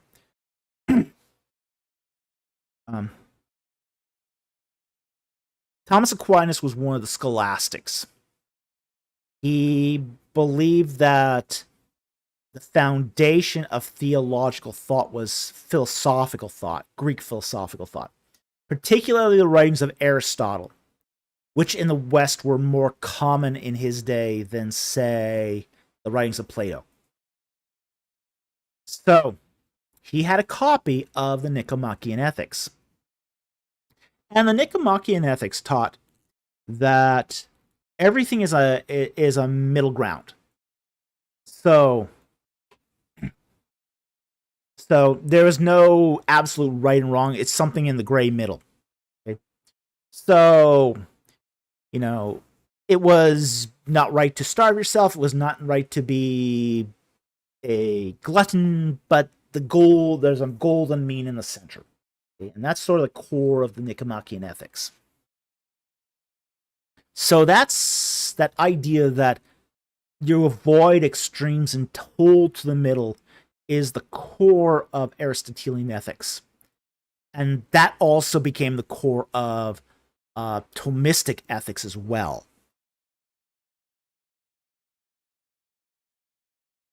So the concerns I do have about Thomistic ethics, or Thomism, is it depends upon Aristotelianism. So, but it at least has a philosophical foundation for what it believes. So, again, I got some concerns, but I can understand why people hold to it. I think it's not the worst foundation to base a philosophy on. I've seen a lot worse in my time. So, again, it's it can be fit for purpose, but it can be also used to justify things such as, say, some of the Marian dogmas, some of the things such as icons. There's things there that it can be used to rationalize that I think definitely need some further thought. So that's it. Thank you very much for the super chat. Very much appreciate it, and I hope it helped.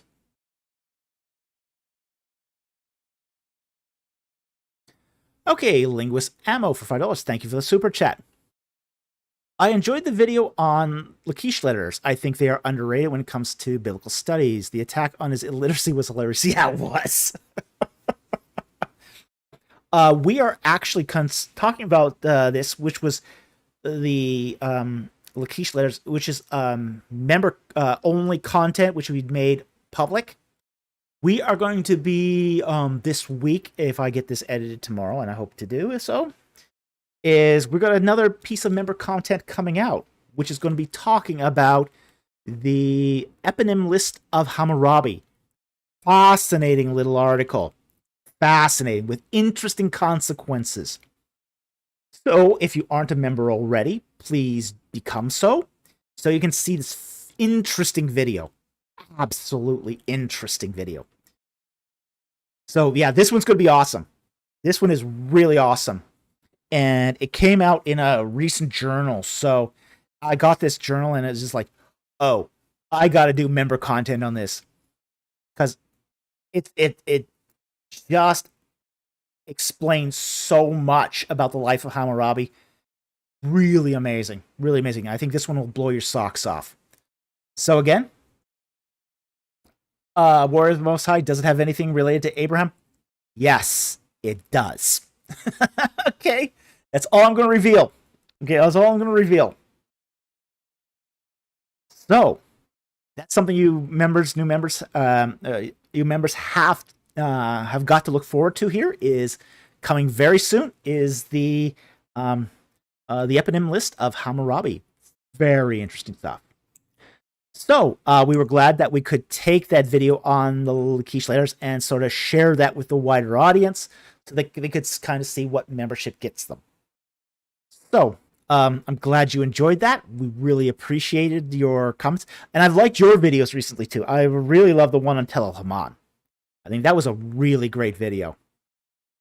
So, you know, you're one of the other channels that I recommend quite wholeheartedly. So, thank you very much for the super chat. Really appreciate it, and I hope you are a follower. Nope, you haven't grabbed one of those memberships. Oh, gee, do so, man.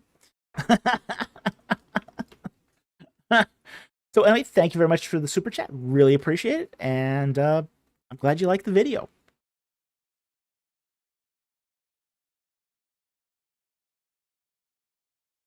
And Jack Ray just gifted 10 memberships. So, linguists, here's your chance to grab one before they're gone. Okay. All right. Next one here from Addison Weir for $4.99.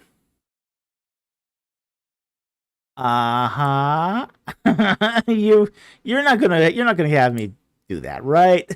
Really? You're still trying that stuff? I will thank you for your money and thank you for your comment. And was quick, before they're gone. Are they gone already? I think they might be. But yes, he did another 10. Yeah, we really appreciate your generosity, Jack. We are grateful that.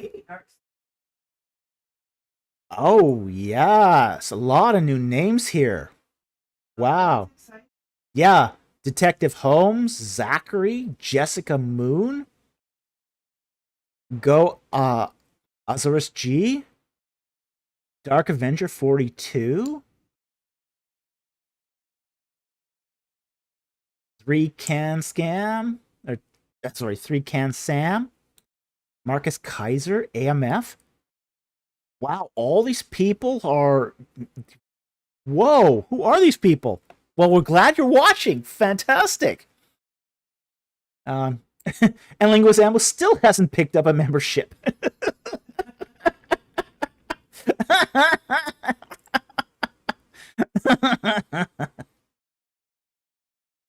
Well, you can lead a horse to water.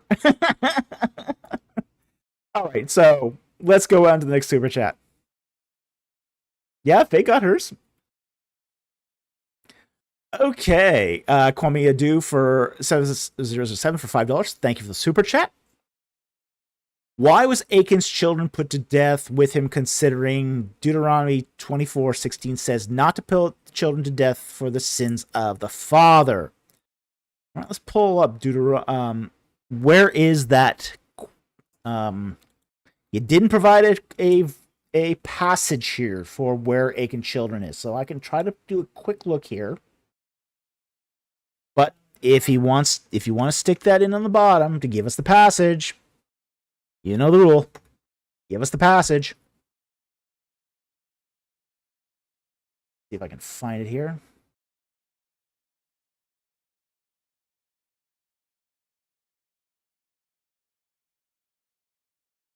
Okay. It's Joshua. It looks like it's Joshua 7.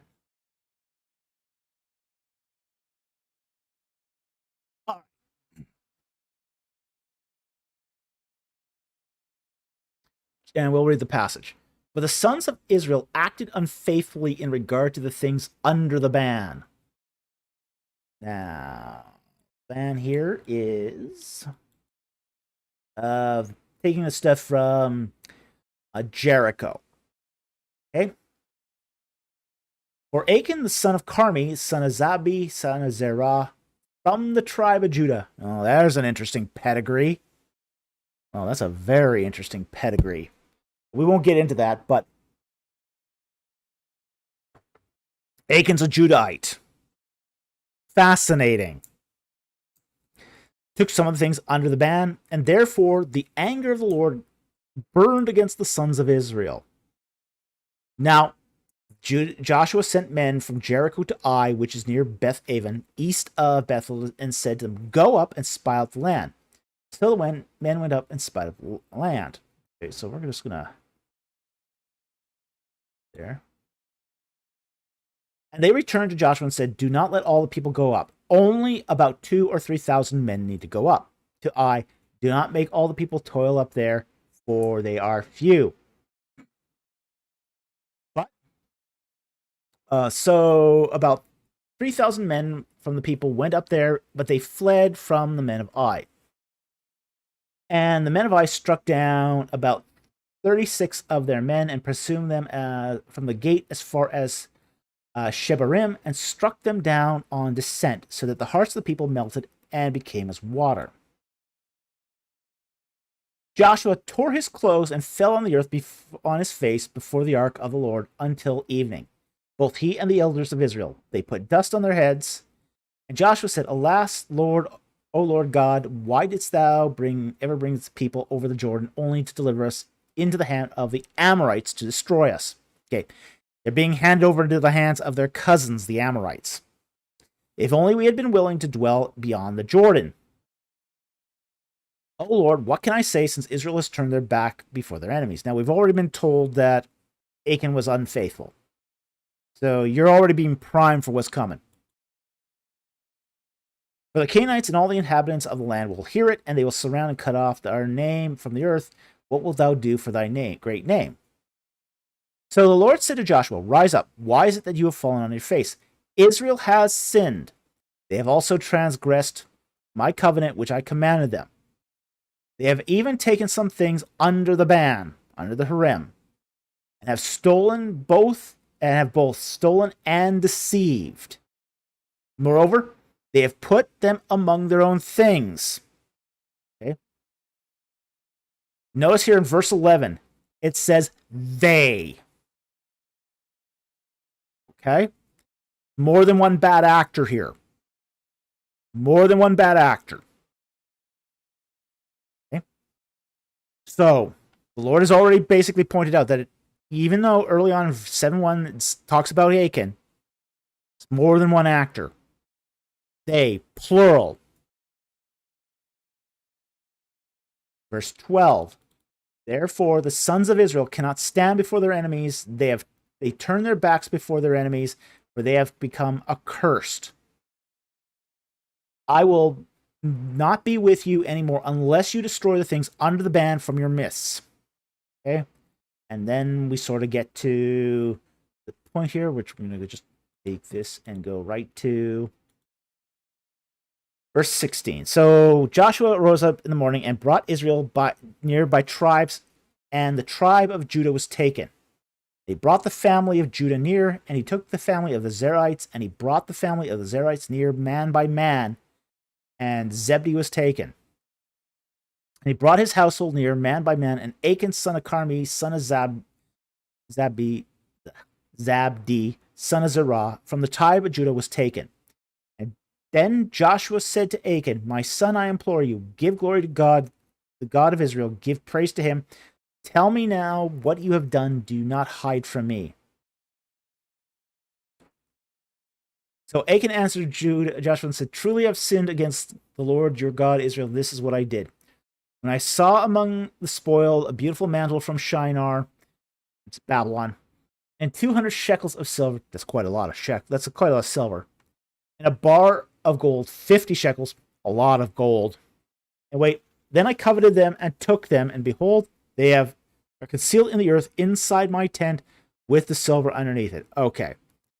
So he basically dug a hole, stuck it in the a hole in the ground, and he put his tent over top. So Joshua sent messengers, and they ran to the tent, and behold, it was concealed in his tent with the silver underneath it. And they took them from the inside and brought them out to Joshua and to all the sons of Israel, and they poured them out before the Lord. And then Joshua and all Israel took Achan and the son of Zerah, the silver, the mantle, the bar gold, his sons, his daughters, his oxen, his donkeys, his sheep, his tent, and all that belonged to him, and they brought them into the valley of Achor. And Joshua said, "Why have you troubled us?" I'm just going to take a quick look at the Hebrew here. Quick double check here.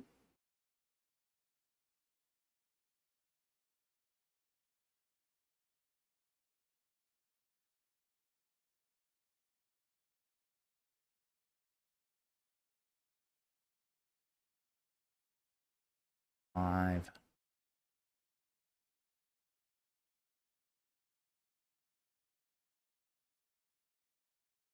Okay, verse 25.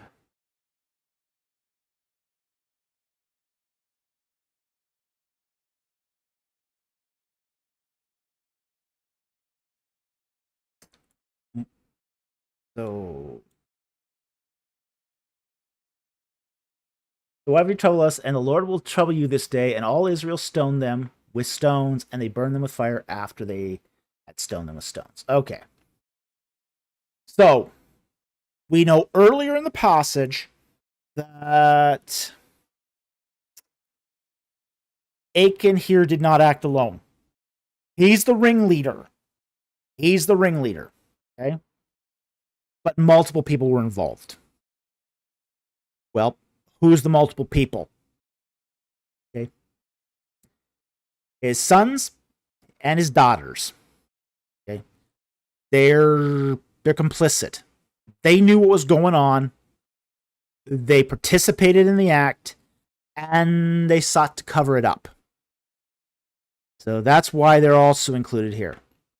So again, we know from, say, earlier on in the passage, that where it says,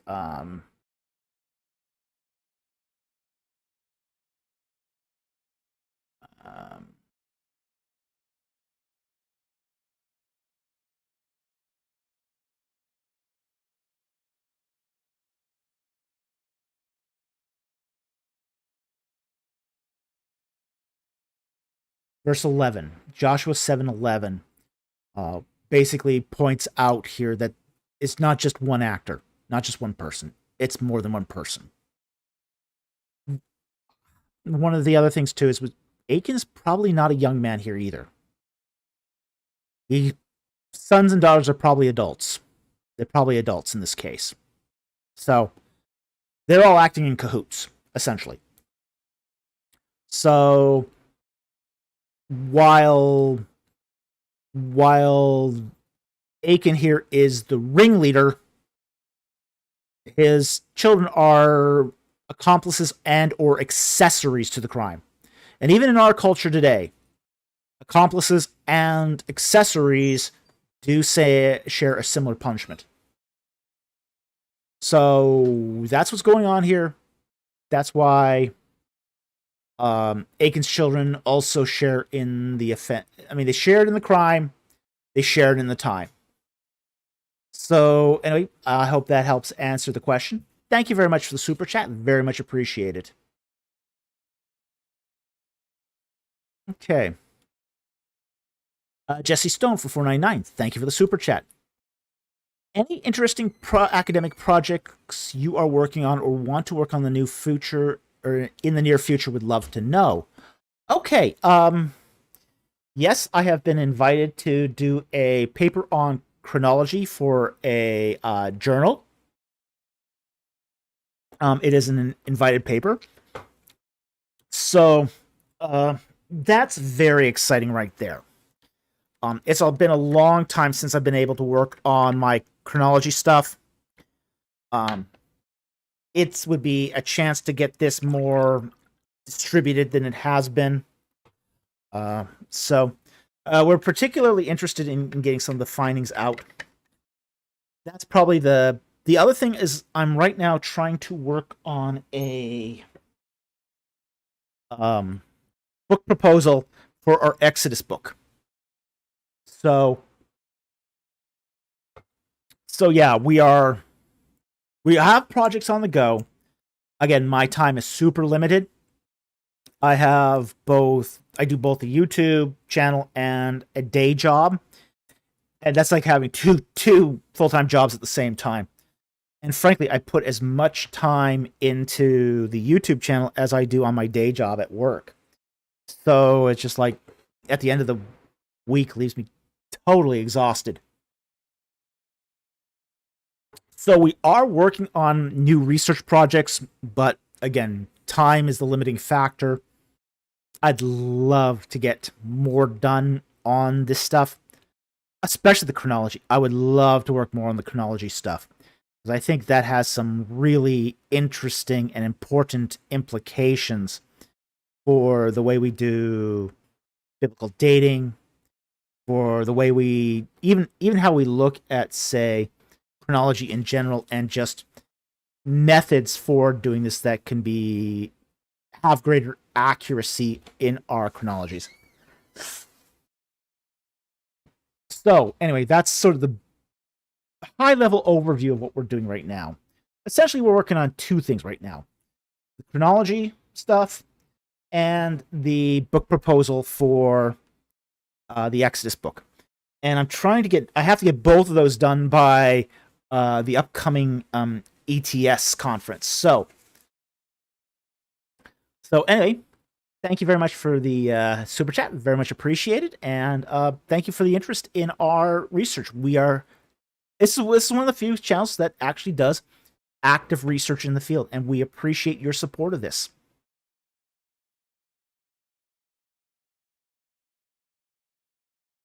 Kwame Adu 007 for $5. Thank you very much for the super chat. Apart from the ones who served in harems, what was the point of creating eunuchs?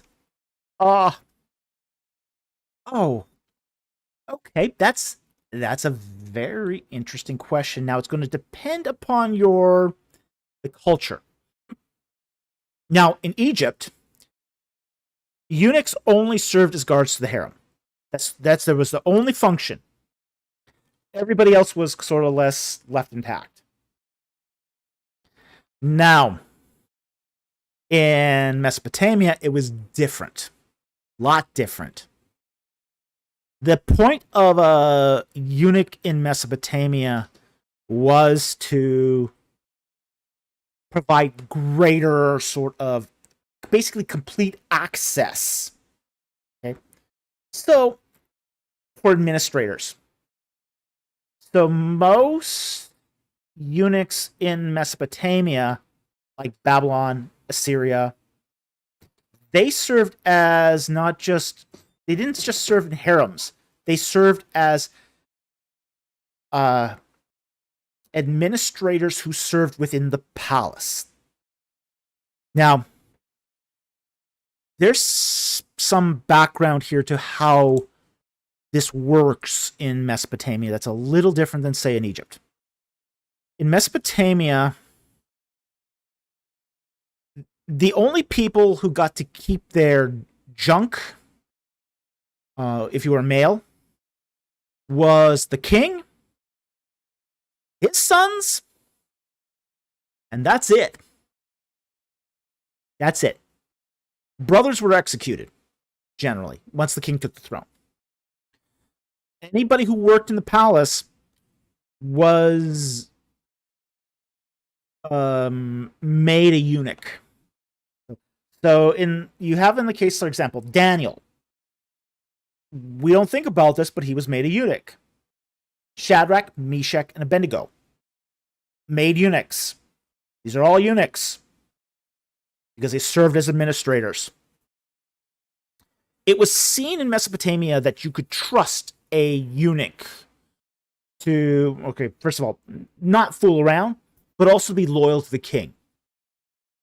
It also had the advantage, too, that should the king ever have to put down a eunuch, they wouldn't be as strong because they didn't have the testosterone to build muscle mass. So they could be easily taken out by the king's sons or the soldiers. The soldiers got to keep their junk too. That's because they needed it for war. But soldiers weren't allowed in the palace.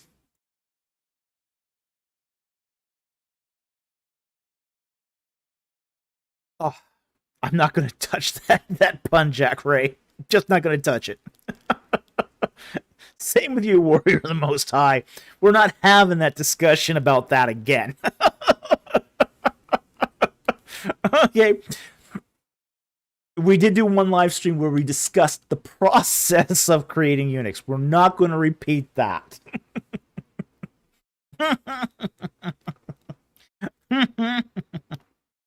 So, anyway, that was the point of creating eunuchs, was to create loyal administrators that were kind of passive, that would do what they're told, and that was very, very common in Mesopotamian kingdoms. Egypt, they didn't do that. There was just that expectation of loyalty, and administrators and scribes got to keep their junk. The only people, as I said, in Egypt that were eunuchs were those who actually guarded the harem itself. So, that said, thank you very much for the super chat. Very much appreciate it, and I hope that helped.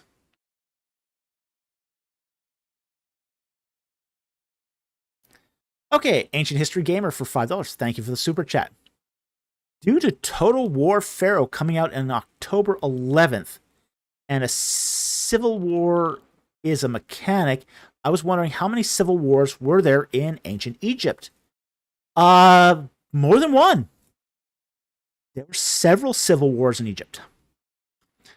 Now, I don't think you can really count the initial unification wars as civil wars, because it had not become a single country yet. The first civil war we know of in Egypt happened between dynasties 10 and 11 during the first intermediate period. Basically, the Heracleopolians versus the Thebans. Okay. So that's the first civil war in Egypt. And the Thebans come out victorious on that one. But it also wouldn't be the last civil war in Egypt. You also had, of course, the Hyksos versus the Thebans in the second intermediate period. And then you also, in the third intermediate period, had the Egyptians versus the Libyans. So those are the big three civil wars that you had in Egypt. Then there's actually a fourth civil war that happens during the reign of Cleopatra. Cleopatra versus Ptolemy the 13th. So, Linguist Ammo, yeah, Dynasty 2 and Qasim Kemwe doesn't count really. As far as I know, we don't have a huge, we don't have a lot of literature from Qasim Kemwe. We only have his tomb. And that's really all we have from Qasim Kemwe. So, we can't really count, at least not at this point, sort of the reign of Qasim Kemwe as being part of a civil war. In fact, it almost looks like that there was a seamless transition between Dynasty 2 and Dynasty 3. So, I don't think that would count as a civil war. There is a break, especially in architecture and of how do I say this? But more mortuary sites. So it tends to be more of a ritual move more than a political one. So I don't think you could count Dynasty 2, the end of Dynasty 2, as ending due to civil war. At least the evidence is right now too thin to conclude that. So anyway, those are the four big civil wars that I can think of off the top of my head. So again, the Dynasty 10 versus 11, Dynasty 15 versus Dynasty 17 and the Second Intermediate Period, the Libyans versus the Egyptians in the Third Intermediate Period, and then the brother-sister spat between Ptolemy and Cleopatra that resulted in the invasion of Julius Caesar, and then ultimately the overthrow of the Egyptian kingdom itself. So anyway, thank you very much for the super chat. Very much appreciate it, and I hope that helped.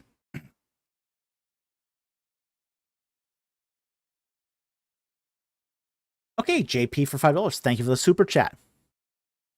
Have you read any Eli Lizorkin Eisenberg's work? He wrote a commentary on the Gospel of John. No, I haven't.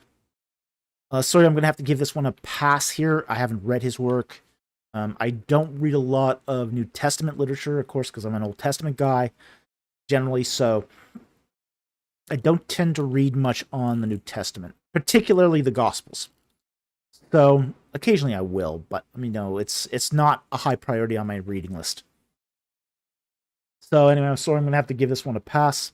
I don't comment on books I haven't read, and I haven't read this one. So anyway, sorry about that, but I do thank you very much for the super chat. Jesse Stone for $4.99. Thank you for the super chat. What archaeological sites should every Old Testament scholar know about? What books or archaeological reports would provide the best up-to-date info? Ooh.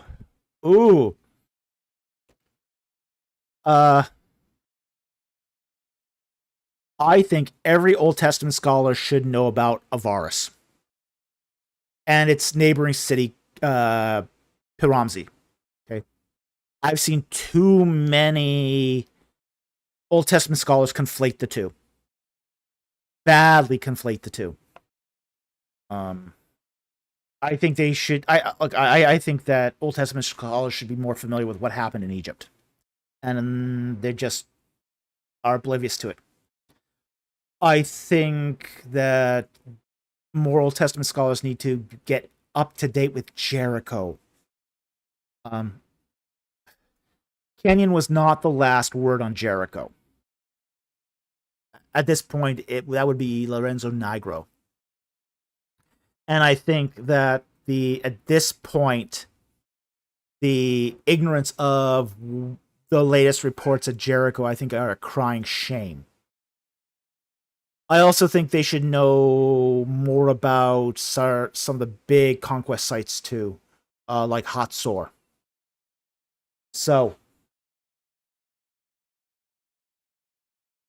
yes, Linguist Ammo, I know you made a video on Jericho and it was pretty good. I actually liked it. He's just wanting to get the shoutouts tonight. Well, good thing we oblige. So, but yes, that's what I would say. I think Old Testament scholars need to know more about Egypt. Just plain and simple, they don't know anything about Egypt. To the point where I've seen some embarrassing mistakes. So I think that's pretty awful, especially for an Old Testament scholar. And again, get up to date with Jericho. Get up to date with more recent reports on Hatzor, Gezer. You know, these are important biblical sites. So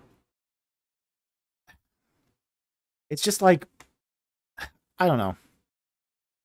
I get often very, very frustrated with a lot of Old Testament scholars because they're good in their little silo, but they sort of kind of step outside of it and then just sort of step in it.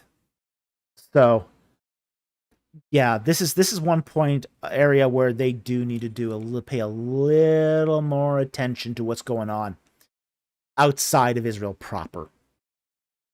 So that would be my answer to the question. But again, keep up on the literature. Keep up on the literature.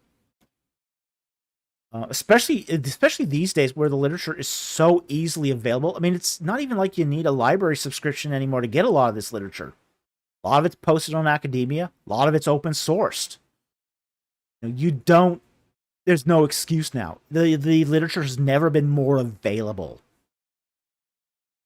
So anyway, thank you very much for the super chat. Very much appreciated, and I hope that helped.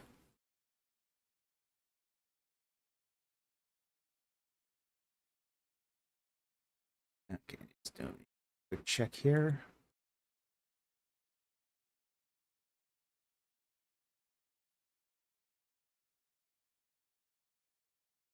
And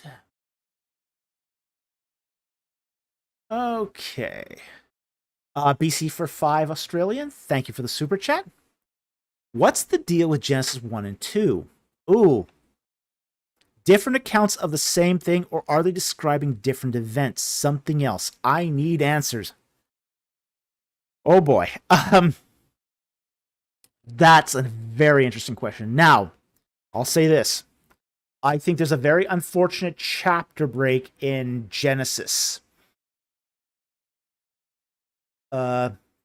It's very clear that Genesis 1 does not actually, the pericope, and a pericope is just a fancy way of saying the logical chapter, doesn't end in verse 31, but actually ends at verse 4. So, of chapter 2. So, I think there's an unfortunate chapter break between chapter 1 and chapter 2. I would continue chapter 1 all the way to Genesis 2, verse 4. Now, I think once you have that division, you can sort of see something else is going on here. Now, verse 5. Now no shrub of the field was yet on the earth, and no plant of the fields, this is chapter 2, had yet sprouted, for the Lord had not sent rain on the land, and there was no man to cultivate the ground, but a mist used to rise from the earth and water the whole surface of the earth. Then Lord God formed man of the dust from the ground, breathed into his nostrils the breath of life, and man became a living being. And the Lord God planted a garden towards east of Eden, and there he placed the man whom he had formed. Okay. What we see in verse 8 here is that God makes man somewhere else, and then he places him in the garden. So, it's not necessarily different accounts of the same thing. And a lot of scholars have recently pointed this out, that what we're dealing with here is not necessarily two accounts of the same thing, but an addendum, a continuation of what happened in chapter 1. So, we do also have I think we do have a consecutive of in verse 5. Let me just double check this.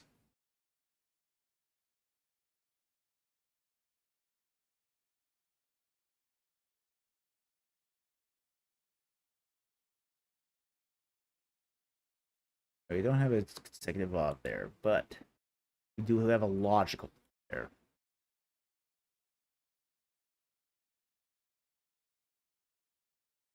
Okay. So we do have this logic break here. In verse 4, this is the account of the heavens and earth where they were created. Now, when you see that this is the account, that's very interesting. Okay? We should take a moment here to look at it first. Genesis 2, verse 4. This is the toledot. The word for account here is toledot. Other parts of the Bible are going to translate this as genealogy. This is the genealogy of the heavens and earth when they were created, in the day that the Lord God made heaven and earth. Genesis 1, verses 1 to 2, verse 4, is a genealogy. Yeah, okay. The more you get into Genesis 1 and 2, 1 to 3, so the deeper and more convoluted things get. We know that Genesis 1 is basically setting out a temple architecture. But now we see that this is a temple architecture that's been laid out just like a genealogy. God planned this succession of sacred space and creation, the finishing of the presumptive earth in a genealogical manner. It's a basically, but a Toledo is a little more than a genealogy, and this gets very interesting too. It's more than just a genealogy; it's a destiny. Toledotes are not genealogies in the Western sense, where a Western genealogy tells you where things come from. Toledotes tell you where things came from, how we got to the present circumstance. And that's a very, very different way of looking at genealogy. It's looking at it through the other end of the telescope. So basically, it's looking at this creation event. Basically, here's God starting this event, and then this event, and this event, and this event, and this is how we arrived. So that's going to be a very, very different way of looking at the creation account. Okay? So when we got to Genesis 2:4, we have to say, okay, that's then. Verse 5 is then going to pivot. This is now. This is the next step after the Toledot. We see this happening even in, say, like Genesis 11, where it talks about the generations of Noah and then Abraham. You got from Noah to Abraham to Terah, and then Abraham shows up on the scene. Now the story resumes where Terah leaves off and Abraham picks up. This is where Genesis 1 leaves off, and then the story picks up again. Okay? So it is reasonable at this point to conclude that there's something more happening here than, say, just two accounts of the same thing. There's a presumptive narrative and then a resumptive narrative. And I use these terms a lot when regarding the creation account because it does seem to be dealing with it in this term. So, anyway, I hope that helped. That gave you answers. I hope you realized that. I hope that you understood the answers. I hope that helped. But there's a lot going on here. This is why we kind of started doing a few extra videos on creation, because we wanted to clear up some of this, because there is just so much happening here. I could just create dozens and dozens and dozens of videos just on Genesis 1 to 3. So much going on here. And it takes time to unpack it all. The deeper you get into Genesis 1 to 3, the more complicated the issues become. So, I want to thank you very much for the super chat. Very much appreciate it, and I hope that helped.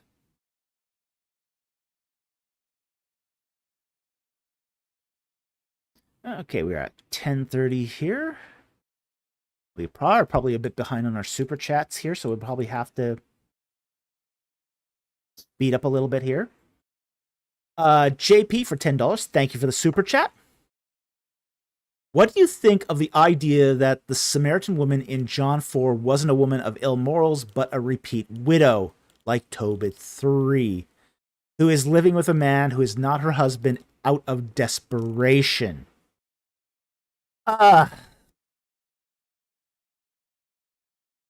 Let's take a look at John chapter 4.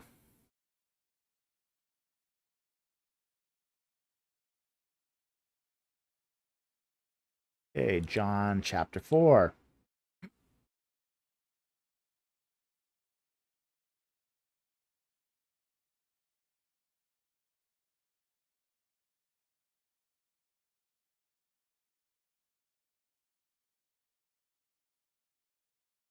Again, a verse would have been helpful.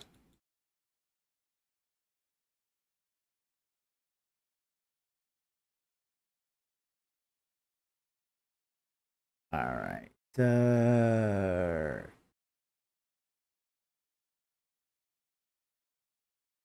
All right, let's bring up the Bible here. Let's read it.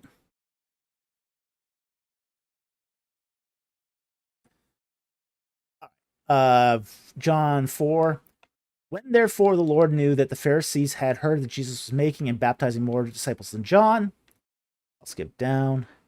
He left Judea and departed again into Galilee, and he had to pass through Samaria. So he came to a city of Samaria called Sychar, near the parcel of ground that Jacob gave to his son Joseph. And Jacob's well was there. Jesus, therefore, being wearied from his journey, was sitting thus by the well, and it was the 6th hour. There came a woman of Samaria to draw water. Okay. Jesus said to her, "Give me a drink." For his disciples had gone into the city to buy food. The Samaritan woman therefore said to him, "How is it that you, being a Jew, ask me for a drink, since I am a Samaritan woman?"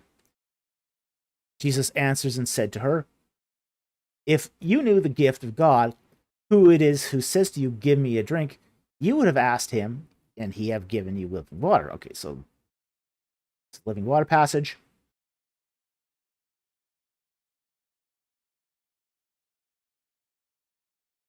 We'll drop down to verse 15. The woman said to him, "Sir, give me this water so I will not be thirsty, nor come all the way here to draw." So she's thinking on worldly terms. And Jesus said to her, "Go and call your husband and come here." The woman answered and said, "I have no husband." Jesus said to her, "You have said well, I have no husband. For you have had 5 husbands. And the one whom you have now is not your husband. Thus, this you have said truly." Okay. This is going to be where the pivotal, the key verse is. The key verse is going to be here, verse 18. For you have had 5. If this woman was a serial widow, there'd be no condemnation. There'd be nothing here to say. Honestly. Unless she's been poisoning her husbands. I mean, if she's been poisoning them, that would be...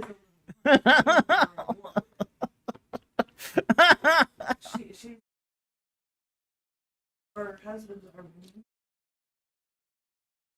Yeah, well, that wouldn't be her fault if her husbands were clumsy in war or whatever.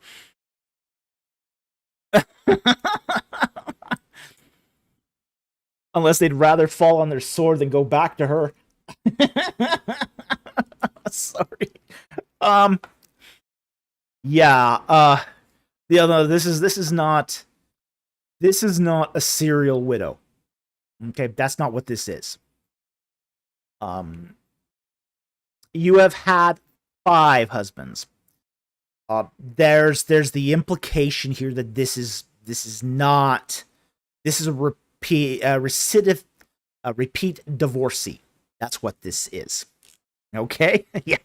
BC mid-Samaritan murders. Yeah. I mean, that's really the only other option. You know, either she's a multiple divorcee or she's a serial killer. A black widow. And I think the community would have taken care of a serial murderer. Just saying. And Jesus would have had a little bit more about... Yeah. Then the issue there is not the fact she's been married 5 times. Okay. Okay, so this is... So back to the question. Wow. So yeah, this is, and we actually don't know if that is the cause, if ill morals is the cause of her divorce, because in Israelite society, a woman could not get a divorce. She needed the permission of her husband to get the divorce. Okay, it's radically different than Egypt. Okay, in Egypt, a woman can just say, I divorce you, I divorce you, I divorce you, and it's done. You're divorced. So, revolving door marriages were very common in Egypt. Not so common in Israel. A woman needed the permission of her husband to be written a certificate of divorce. So only the man could put away his wife, as it were. So there's not necessarily here that it was all her fault, but there seems to be a bit of a pattern, okay? After 5 divorces, yeah, there's probably some sort of pattern there. But a repeat widow would not have been, this would not be an issue if someone's a widow, because that it's expected in a case of a widow that the marriage was terminated under with honor, as it were. Okay, there's no sin in being a widow. There's no, not even a point of interest in being a widow. That's the end of a human marriage. So there's just, in this case, it would be really it would really break the context of the culture here for this to be a repeat widow. So I don't see this as being a viable interpretation, and I don't think any biblical exegete would really go down that road unless they had that incentive to prop up Tobit 3. So, again, one of the reasons I hate interpreting scripture according to Apocrypha is because you do have some weird interpretations there. So, yeah, I see your comment, Talbot. I'm not going to comment on that one. Yeah, so again, it's just that there's a recidivism to her marital status. And that's what Jesus here is pointing out. It's like, okay, hey, you know what? Call your husband. Yeah, you want the living water? Call your husband. I don't have a husband. Yeah, I know. You don't have a husband. You've had 5. And the guy you're with, not your husband. You're not married. Yikes. In fact, it's very likely that she was still legally married to someone else. So yeah, there was a moral issue of some kind here. Okay, something broke down in her relationships, to put it bluntly, and I think that is the most likely explanation here. So, anyway, thank you very much for the super chat. Very much appreciated, and I hope that helped clarify the passage.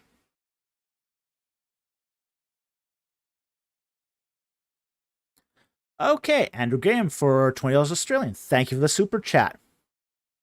Do you think that when some people present the gospel message, they do so in a toxic, dangerous, or off-putting what kind of way? Yes. How would you present the gospel taking into account your field of Egyptology? I wouldn't present the gospel taking into account my field of Egyptology. The gospel has to do with Jesus Christ. So, for me, at this point, I would take off the Egyptology hat if I was to present the gospel to someone, and put on the sort of the Israelite hat. Because we're talking about the Messiah to the Israelites, the person who came to take away the sins of the world. You can really only explain that in terms of Israelite religion. So I wouldn't attempt to do this in context to Egyptology. Now, Egyptology has its uses. It's really great for explaining the events of Genesis and Exodus. Fantastic for that. That's where it's strong. Even some of the early gospel narratives, like Jesus' flight to Egypt, or say some of the events that took place during the kings, like Shishak's conquest of Judah, or the mention of Hophre. So the history of Egypt is intertwined with Israel, but Israel has its own sort of trajectory that leads to Messiah. Egypt doesn't lead to Messiah, but Egypt is called back to Messiah. There is a prophecy that the day will become when there will be a road from Egypt to Ashar, Assyria, and the peoples of both Egypt and Assyria will come to Christ and worship the Lord. And we do see that happened. That did happen, where both the Coptic Christians, which were the original Egyptians, they came to God, and so did the Assyrians. There is a Assyrian church that is the remnant of the Assyrians. So there is an archaeological history there, and that's okay. But again, I wouldn't use that to preach the gospel. Now, as far as presenting the gospel in a toxic or dangerous and off-putting way, I think one of the most toxic and dangerous things we can do is present the gospel message in a way that does not address truth. Truth is the strongest persuasion we have for the gospel. The truth of Jesus Christ. His death, his crucifixion, burial, and his resurrection. That is the truth of the gospel in which we stand. We have to be very, very careful when we present the gospel not to mix things into it that it's not true. And I think once people sort of sniff out that what you're saying isn't true, they turn off the gospel message. They turn it off like that. So, some people are very, very good at sniffing out a con man. I think a lot of the damage that, say, Ron Wyatt did was that his con artist antics led people to mock the gospel, because the untruth of Ron Wyatt's frauds became, associated with the Bible. I've seen this happen where, people will talk about, say, the Bible and then go, oh yeah, remember that Ron Wyatt guy?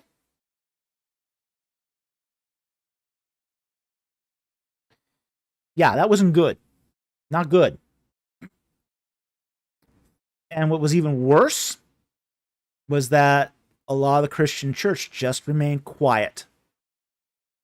They kept their mouth shut. They didn't want to be embarrassed by having been associated with Ron Wyatt. It brought shame.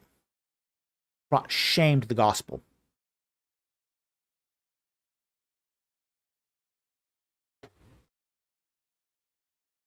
So I think it's really bad. Now, there's another extreme too, of an off-putting way, which is to use your own pet sins and pet peeves and mix that with the gospel too. And I think that's also very dangerous. I think it was, and you see a lot of these sort of independent Baptist fundamentalists. They'll do this. Well, they'll say really hateful things. The gospel calls us to repentance. It calls us to repentance because God loves us. God wants us to be healed. God wants us to see the truth. He desires that none of us perish. He doesn't want any of us to go down. So when you start combining hate speech and partisanism with the gospel, it becomes very toxic very fast. So I think that you have to treat the gospel with respect. You have to treat it with respect. You're dealing when you're presenting the gospel, you're handling the truth. And that has responsibility. There's a responsibility tied to that. There's a responsibility of speaking the words of God truly, without your agenda, without your pet speculations, without, say, your prejudices. You have to teach it the way Christ taught it. And if you're not, you might be going outside the gospel. So anyway, I think that covers it. Thank you very much for the super chat. I hope that helped.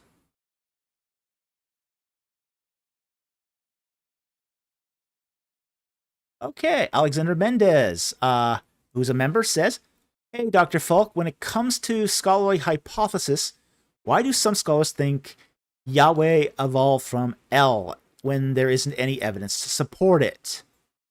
Well, we know that El is a very, very ancient deity. Okay? So, there are scholars who think that, say, for example, you find El among the mentioned in the Amoritic texts. You find it mentioned in Akkadian. You even find it mentioned at Ugarit. So you do have scholars that will say that, okay, Yahweh is a later development that came out of El.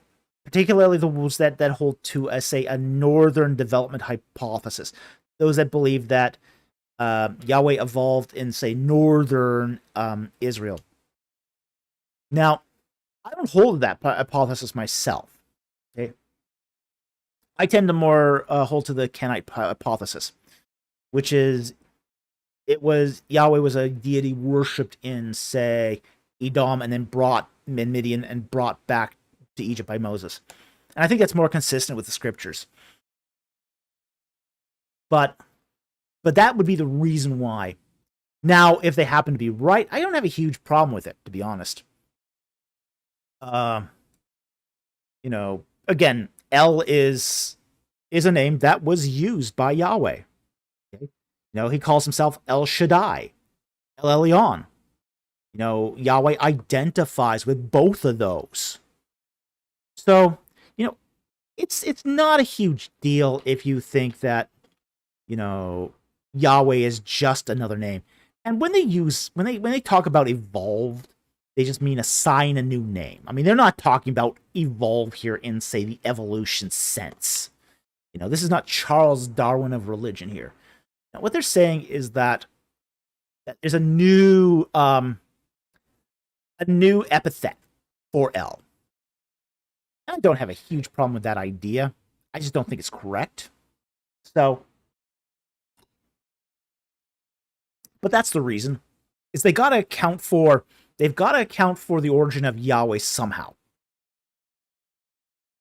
Because he's not an early deity in the Levant.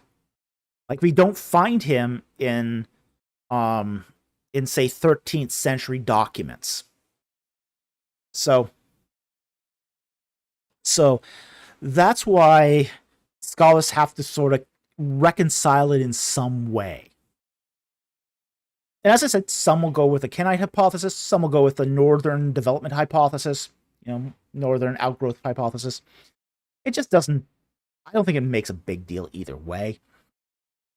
I just have my own particular view of this, and I think that the Kenite hypothesis is more reasonable, given what we know from the biblical texts. So anyway, I hope that helps. Thank you very much for the question. Really appreciate it. Okay. Jack Ray gifted some more memberships. Thank you very much.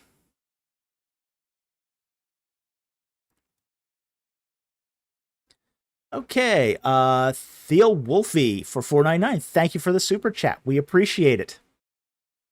How much of Egyptian culture rubbed off on Israelite culture in writings and in general? A lot. Less so with the language, but definitely some of the culture did. We have to understand that the Israelites were in Egypt for at least around 350 years. Okay? So if you're there that long, you're going to pick up something. You're going to pick up something from the culture. The other thing is that Egypt was the defining moment for Israel. You see Egypt mentioned in the Bible over 500 times. It's mentioned more than any other neighboring nation to Israel. By twice as much. It's mentioned more than Babylon. It's mentioned more than Assyria. It's mentioned more than Moab. Mentioned more than Edom. It's mentioned more than some of the other neighbors like Tyre. It's mentioned more times than any other neighboring society. It was Israel's closest major power. Okay, so Egypt is sort of the elephant that loomed over Israel at all times. So there was a lot of trade between Egypt and Israel. Like, for example, we see on the Hezekiah seal, basically the signet ring of King Hezekiah has a Egyptian solar disk with rings, and in each of the claws holds an ankh, which is a distinctly Egyptian symbol. So there is a lot of interaction between Egypt and Israel, especially in artwork, iconography. We have some ivories from Megiddo that has definitely has Egyptian iconography, like a sphinx. So there is so much interaction between the two cultures. So there's things that definitely rubbed off. When they came out of Egypt, they brought portions of the Egyptian language with them. So there's definitely that. So there's some borrowed words, some vocabulary that they borrowed from the Egyptian language. But it's probably the closest and most important neighbor to Israel. And it remains so until Israel is conquered by Babylon. And then afterwards, it resumes so once the Persians allow them to go back. So again, there's a whole lot of going on between the two cultures. Which is why I think it's unfortunate that more Old Testament scholars have kind of ignored, most Old Testament scholars ignore Egypt. Don't see it as important. Don't see it as important. It's a tremendous oversight. Tremendous oversight. So anyway, I hope that answers your question. Thank you very much for the super chat. Very much appreciated.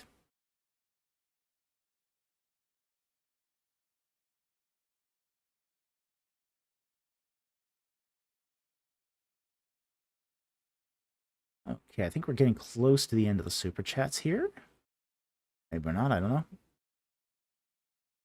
Oh, there's some more. Okay. No, it's more.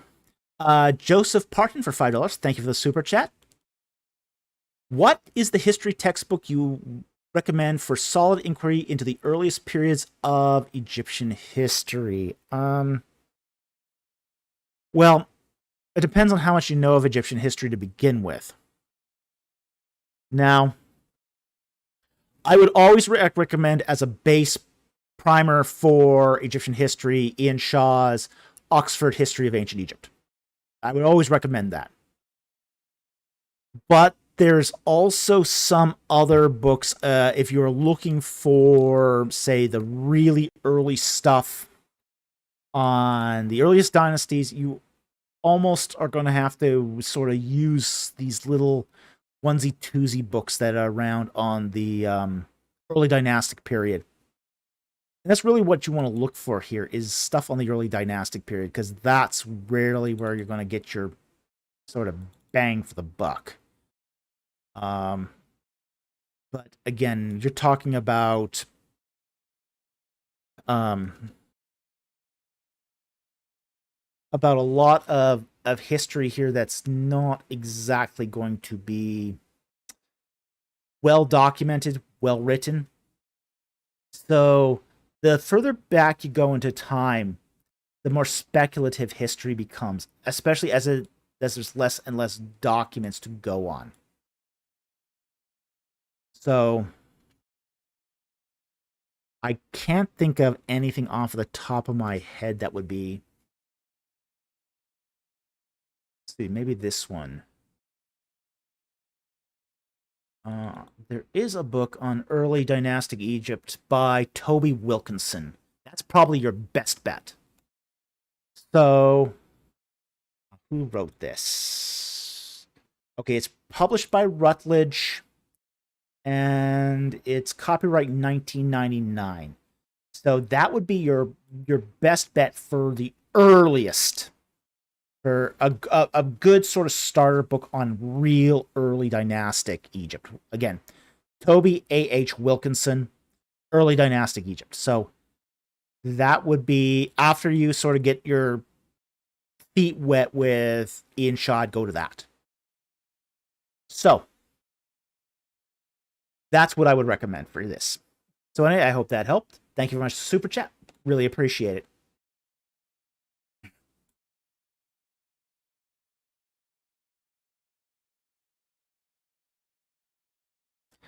Okay, Jack Ray for $5. Sponsoring JCon45's question above. All right. Okay, see it. All right, and he asks, "Hi, Dr. Falk. I have been told that ancient Greeks stole everything from the Egyptians. I'm assuming it's religious practices and philosophy. I get the sense that isn't the case, but what you say?" To some extent, yes. Unfortunately. Basically, I would say that a lot of Greek civilization got its start from the Egyptians. Okay, didn't steal everything. Okay, I'm not an Afrocentrist by any stretch of the imagination, but a lot of it got its start in Egypt. Now, how did that happen? Essentially, it started with a 7th century BC trading colony called Naucratis. And the Greeks set up this trading colony in the Nile Delta to act as a sort of trading post, so they could conduct trade with Egypt. Well, 2 centuries later, that trading post is well established. And it becomes actually a big flourishing city. The Greeks start getting reports about all these interesting stuff they're seeing in Egypt. This opened up a tourist trade.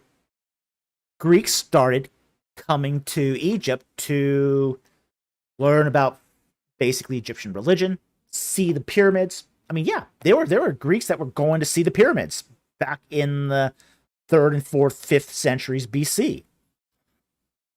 It even was said at one point that a philosopher's education was not complete until he had visited Egypt.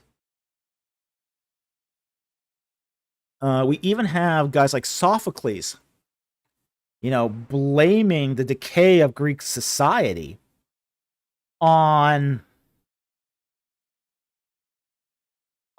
Egypt's influence upon the men.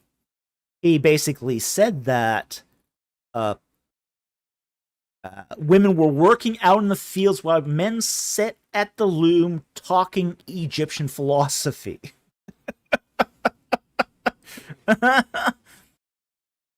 Ooh, ouch, ouch.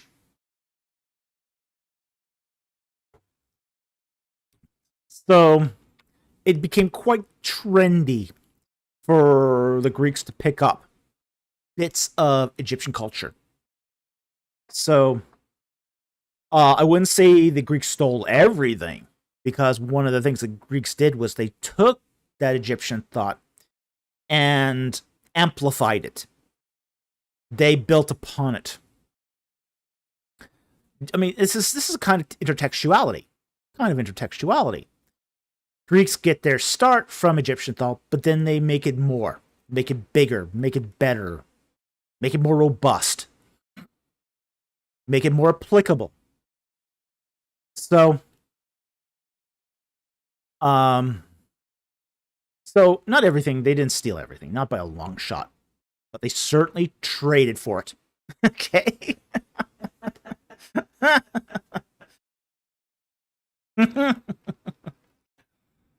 Okay, so anyway, I hope that helped. Thank you very much for the super chat. Very much appreciated.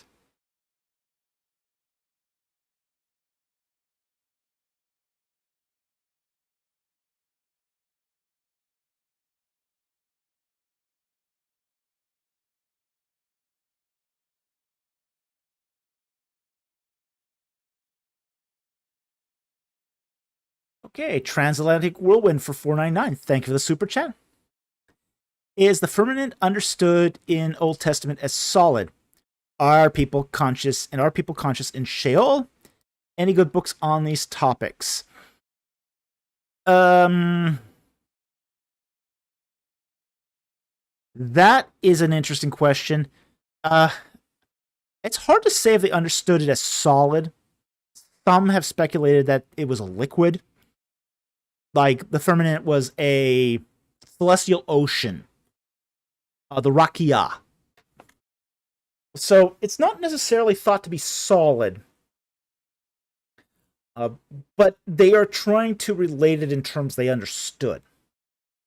So, just because they may have assumed this, doesn't mean they asserted this. So, I want to be clear about that. So, as I said, there is some evidence to suggest that it was not a solid but a liquid. But again, they're not really asserting this, even though they might have understood that. The second question: are people conscious in Sheol? Yes, they are. Now, there is some evidence to suggest that, and Sheol here is the Hebrew word for the grave, basically where the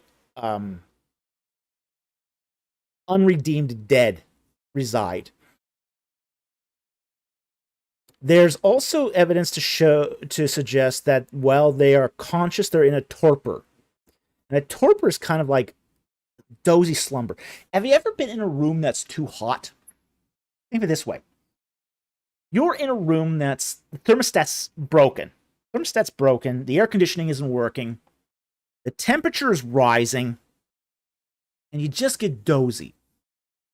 And you're sitting in a chair, you got to write out that boring 100,000 word report, and it's just too hot in the room. So you just sort of fall asleep in your chair. You're not really typing very fast.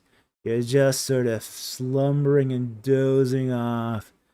It's so hot and you're so sleepy. That's a torpor. And it seems like a lot of the dead in Sheol are in a torpor state. They're conscious, they're suffering, but they're also not active. No reason to be active. They're not going anywhere.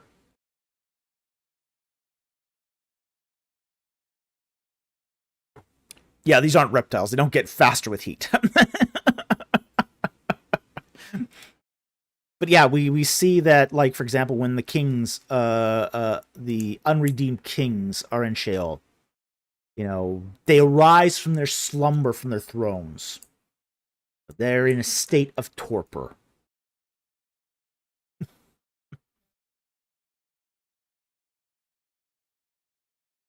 Well, it is very warm. It is very warm in here at the moment, yes. But we're not going to fall asleep on you.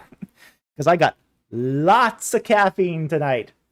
Mr. Empty Conjecture is keeping my caffeine really, really warm.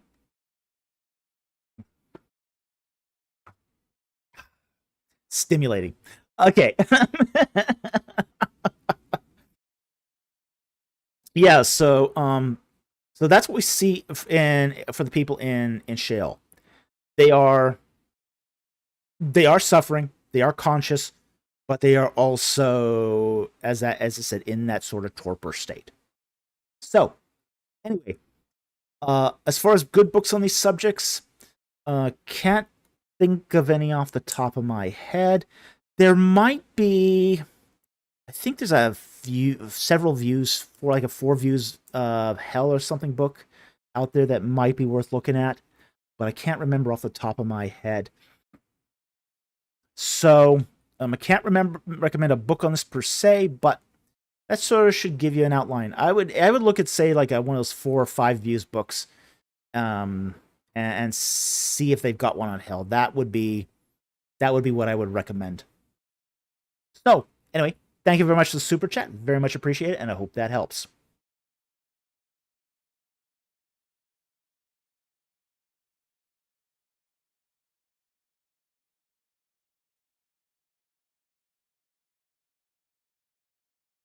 Okay, Dragon of the Mississippi River for $5. Thank you for the super chat. Both Bubastite Portal and statue of Darius I mentioned in Arabic location called Hagar. Could these have any relation to Hagar? I doubt it. The Bubastite Portal is talking about place names. Now, we do find that occasionally place names are named after people, but I would have to look closely at the hieroglyphs in the Bubastite Portal to see if there's the consonants translate over. Because one of the things we were dealing with when we do a transliteration from Egyptian to Hebrew is that not all the H's are transliterated in the same way. Okay? Hebrew has 2 H's. Okay? Egyptian has 4. And they don't always transliterate to each other. They're not interchangeable.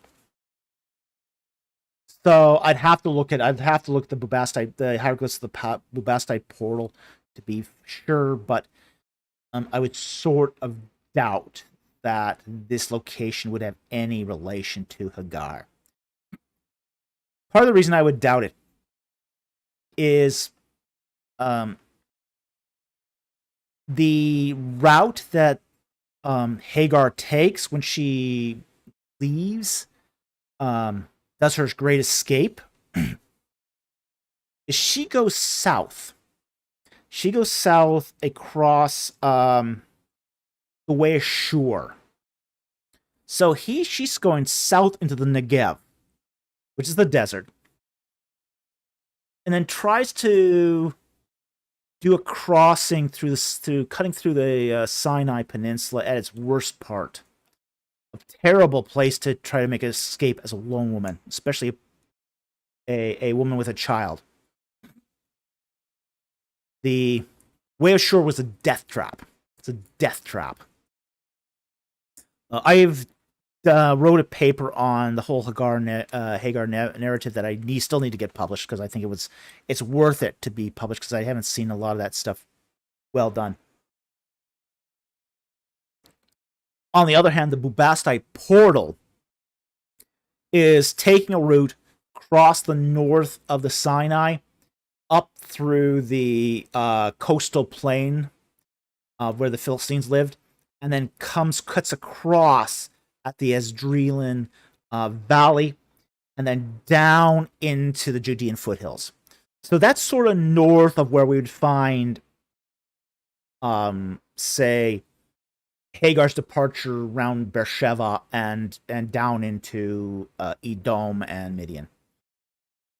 So I would even if there was sort of an etymological relationship here, I doubt it here. Okay. So anyway, thank you very much for the super chat. Very much appreciate it, and I hope that helped.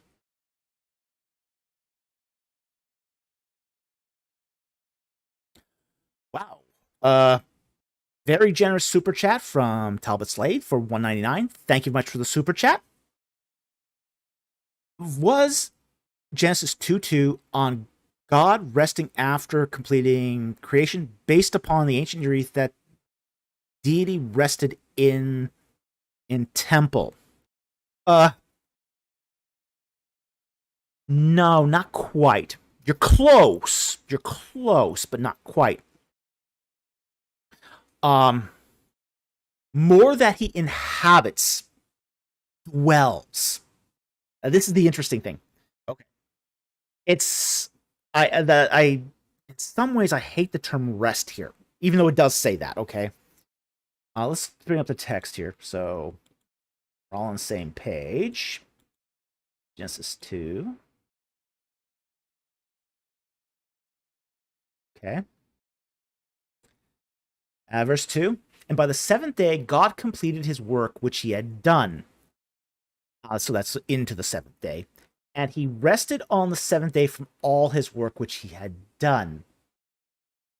Now, that lexical range is not just, it's not a bodily rest, but ceasing, desisting. It's, the lexical range here is he stopped. So what you're going to get the idea of is he's done building his temple. His temple on earth is done. He's created his first sphere of holy space. And now he is resting apart from it, but also indwelling it, coming to enjoy it. So, so this is not like sleep, like ancient Near Eastern deities often do. Like you do see this inside, like for example, even though it's using similar language, like for example in Egyptian myth, when in temple ritual in Egypt, the god is placed in his sacred bark where he rules in the day. Then they take him back, clothe him, feed him, and put him to bed, and he goes to sleep. Nighty night, Amun-Re. And then they wake him up, dress him again, and feed him breakfast. And then he goes back on his sacred bark to rule again. Oh yeah, better be a god, yeah. But but that's not quite what's happening here. We see that Toledote, that description of how God makes his temple. This is not a temple made by human hands. This is God making his creation his temple.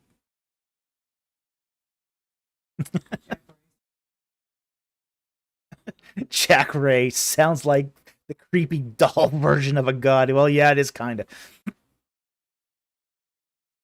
Okay. Well, yeah, I mean, in the ancient Near East, God starved. Here, God is not starving. No, this is a different conception of God. It's taking sort of the beliefs of the ancient Near East and inverting them. And this is what's so interesting about, say, the whole Ark of the Covenant thing. Is, in the Ark of the Covenant, you've got this shrine that in every other culture of the ancient Near East would have had a god placed between the wings of the cherubim. No statue of the god. No statue of the god. Nothing to be cared for by human hands. God never leaves the throne. Doesn't eat. Doesn't sleep. Always in control. That is an inversion using the symbols of the ancient Near East. Here, we have the symbols of a temple. The symbols of a temple being used through that Toledo construction of create a sacred space, fill it. Create a sacred space, fill it. That's what's being done here to construct God's sacred space. And then he rests away from it because he's transcendent deity. He's not immanent deity. He's transcendent deity. And then he comes to inhabit it. Very interesting. This is why you see in chapter 2, God walking in the garden with man. This temple that God created in chapter 2 was the way God was going to have rapport with man. This was the intended relationship. God made earth a sacred space to have relationship with man. And then Eve has a snack. And there we go again.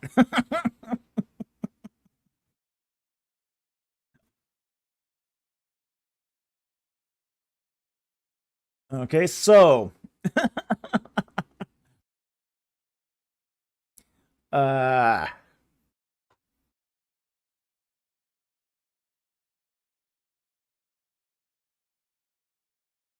yeah, there's some issues that I think that as you probe deeper here, yes, there is an ancient Near Eastern belief underlying it, but there's more going on than what also appears in that just, say, surface reading of the ancient Near Eastern belief. So it's a yes and. It's a yes and situation. So God had ceased from completing his work, but he wasn't resting in the sleeping sense. It's done. It's done. Now God gets to enjoy his temple and his relationship with man. So that's more what's going on here. So anyway, I hope that helped. Thank you for that incredibly generous super chat. We really appreciate it.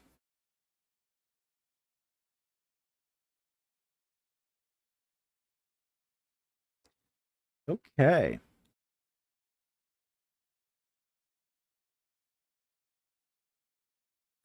And we got a second very generous super chat from Talbot Slave again for $1.99. Thank you for the super chat. Is Daniel 12:2 referring to hell? Many practicing Jews do not believe in hell because Old Testament doesn't mention hell. Ugh. Yeah, that Daniel 12, that one is a tough one for a lot of modern Jews. Let's talk about this. Let's bring up the passage and let's read it. Daniel chapter 12. And Daniel chapter 12, I will definitely say, is a weird passage. Okay? But let's get into this, because this is really interesting. Now, we'll start at verse 1 here. Now at the time, Michael, the great prince, who stands over the sons of your people, will arise. And there will be a time of distress such as never occurred since there was a nation until that time, and after that time, your people, everyone who's found in the book will be rescued. And many of those who sleep in the dust of the ground will awake, these to everlasting life, but the others to disgrace and everlasting contempt. Well, that's a pretty good description of hell. Okay, so yeah, that's an.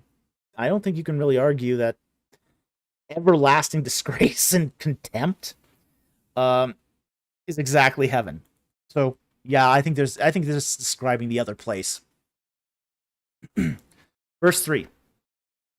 And those who have insight will shine brightly like the brightness of the expanse of the heaven, and those who lead the many to righteousness like stars forever and ever. One other passage here I think bears some insight in this as well.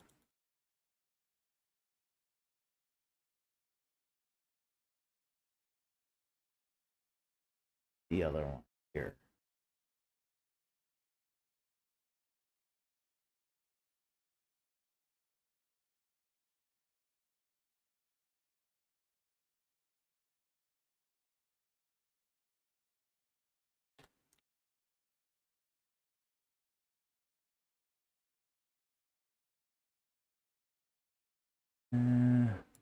None other passage that I think.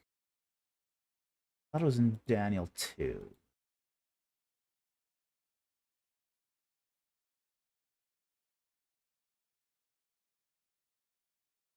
Just a second here.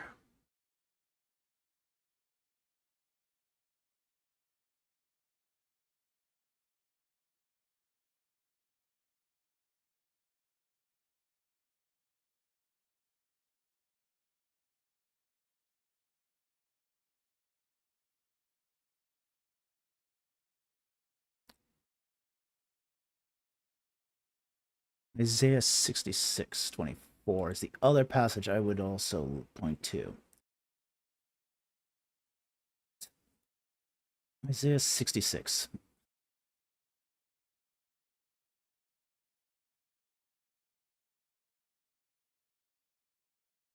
Six 24.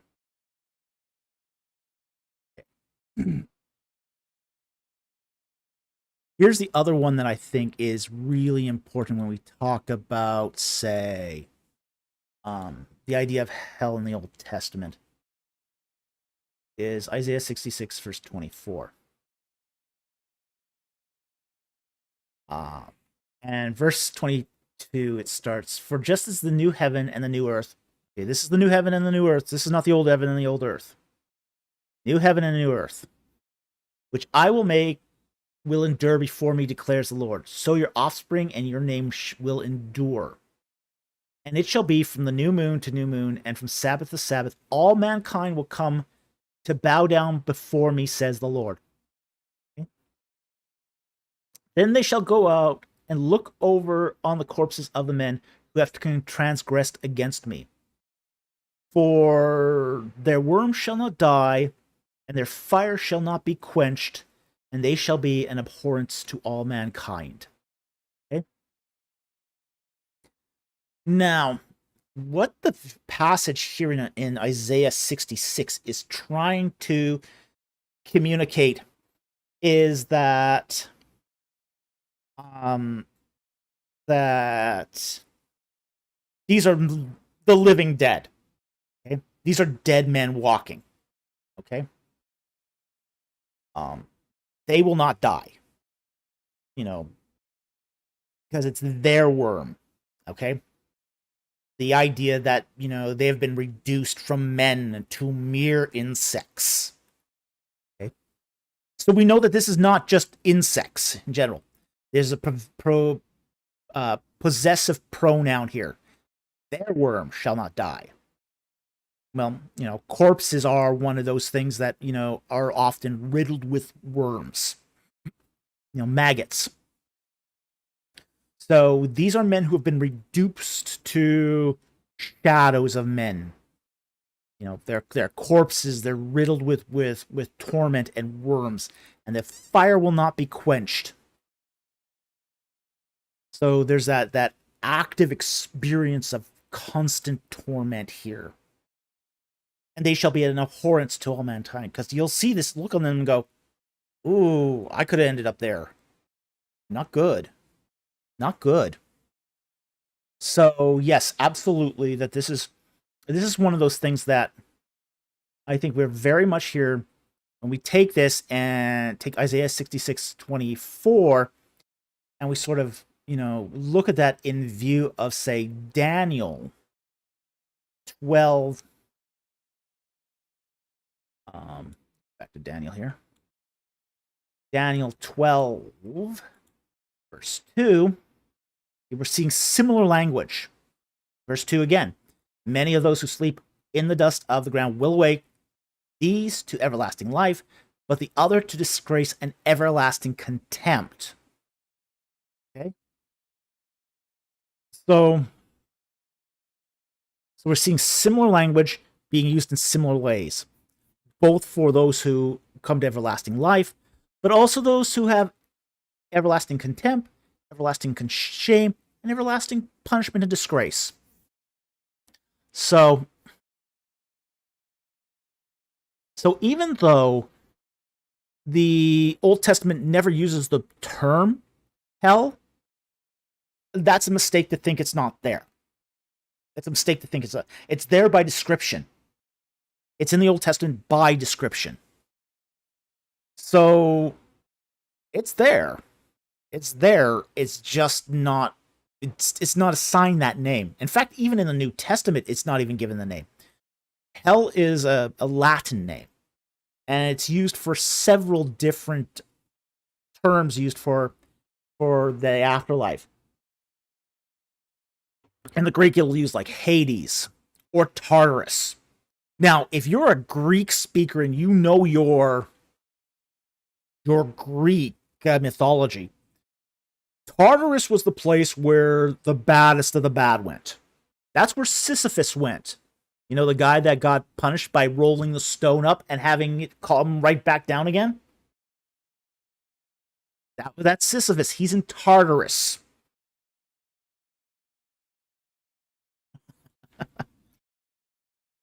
The Titans ended up in Tartarus, because they were that bad.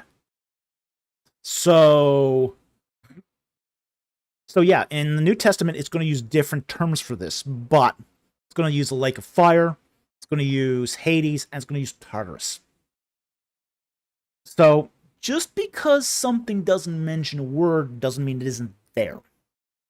Now, we do see here in Daniel chapter 12, verse 2, that we got basically all you need to extrapolate the idea of hell. And you combine it with Isaiah 66, you've got that confirmation of that as well. So, anyway, thank you very much for that really generous super chat. Very much appreciate it, and I hope that helped.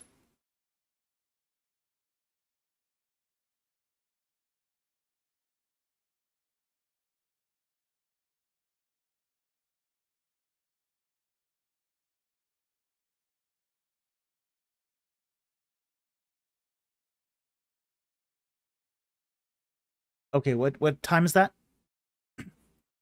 11:24. Okay, let me just go to 11:24.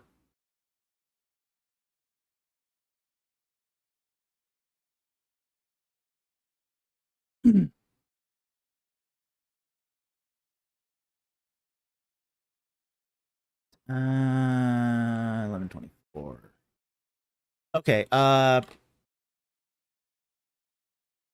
En Japonis con Rafe, calling it a night. But before I leave, please pray a quick prayer. Pray a quick second for me. I'm preaching tomorrow, open venue, thousands of people, many non-believers. Awesome. Great to hear this. Okay. I'm gonna pray a quick prayer here. Dear Heavenly Father, we just ask that you may bless En Japonis con Rafe here as he preaches in your name. We ask that you give him the words to speak.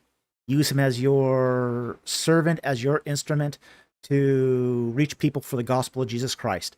Lord, we pray that you may fill him with the Holy Spirit, bring the knowledge he needs, help him to be confident and well prepared, and use him to bring glory to you and your kingdom. We ask this in the name of your Son, Jesus Christ. Amen. Okay.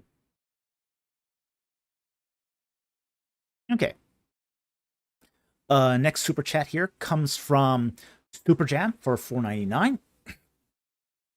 He goes, are there any Egyptologists forwarding the idea that the statues of Rahotep and Nofret are forgeries?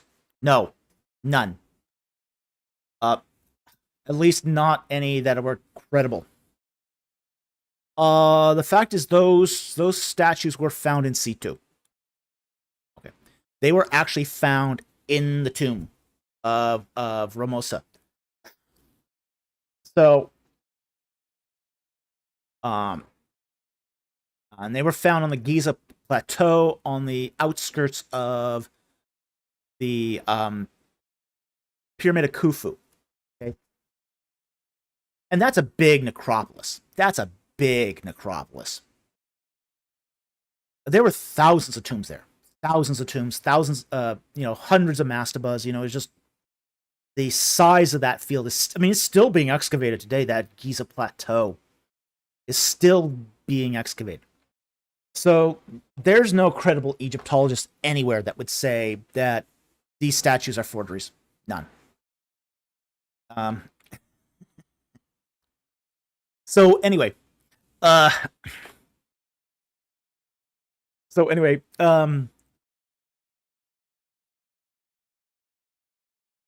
yeah, every Egyptologist knows that the statue of Rahotep and Nofret, and they're spectacular. If you see the statue of Rahotep and Nofret in the gem, they would be in the gem now, but it's a masterpiece. They're masterpieces. They're beautiful. And you see like Nofret, and they used gemstones to make the irises of her eyes.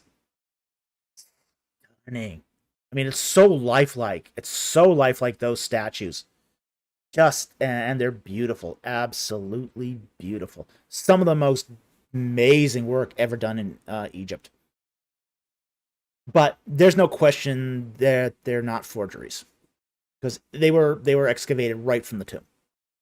So, yeah, there's nobody who questions this. So anyway, thank you very much for the super chat. Very much appreciated, and I hope that helped.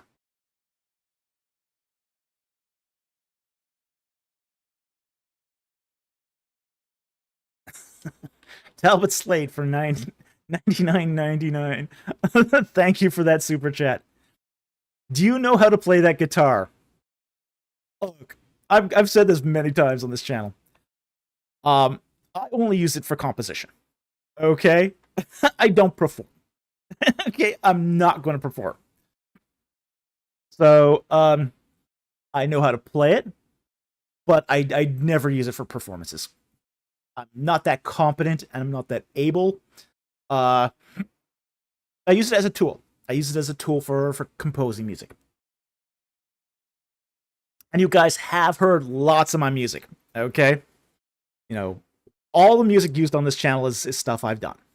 So you have heard it, but I'm not one of those guys that's ever going to give a live performance. Ever. Because that's the time I'm going to fat finger everything.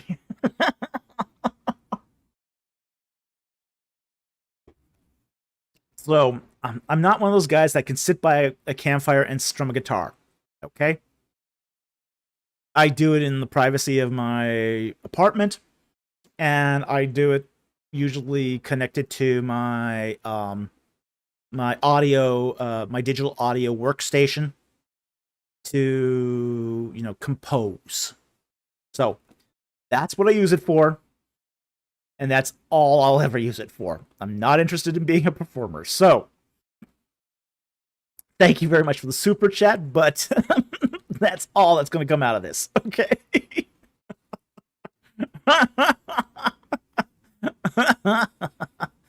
So very much appreciate the support of the channel. Okay. I think we got one more super chat here. Stay again. Yep, one more super chat, and then we're going to get some non-super chats and then call it a night. We're at 11:40.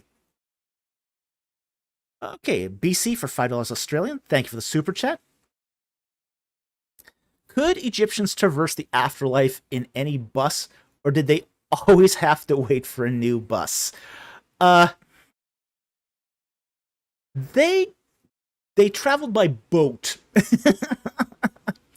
They traveled by something called the night bark. Okay?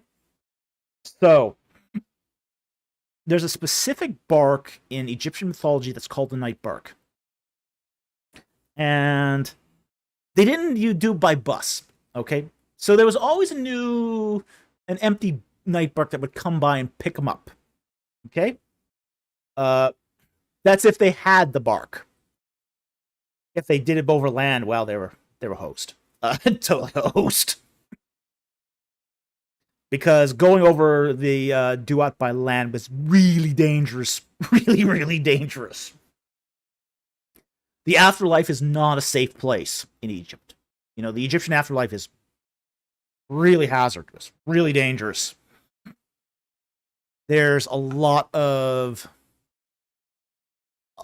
demons that want to take a chunk out of you. There's a lot of little gods that would want to torture you. You know, throw you in a pit of snakes or a pit of fire, or dunk you in a head upside down in a pit of manure. Or yeah, there's just a lot of nasty spirits that want to do not so nice things to you. So terrible place, the Egyptian afterlife. So yeah, but yeah, if you did your spells right and you bought the appropriate transport, as it were, yeah, there'd be the night bark would come pick you up and, you know, take you anyway. That's if you did everything right, and the gods weren't being vindictive. Okay, that's a lot of ifs. It's a lot of ifs in the Egyptian afterlife. So, anyway, thank you very much for the super chat, and I hope that helps. Okay.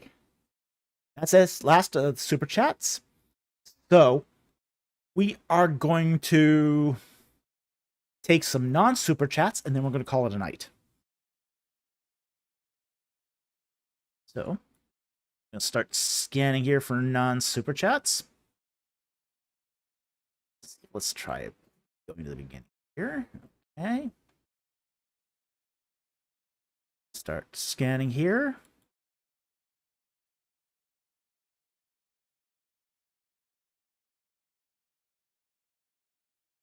Okay, I'll take this one here from Ryan Gosling, Drive 2011. And he asks, in Samuel 1:9, it said that Eli stood by the doorstep of the temple, but the temple wasn't built yet. Is this a contradiction? No. Let's bring this up and I'll explain why.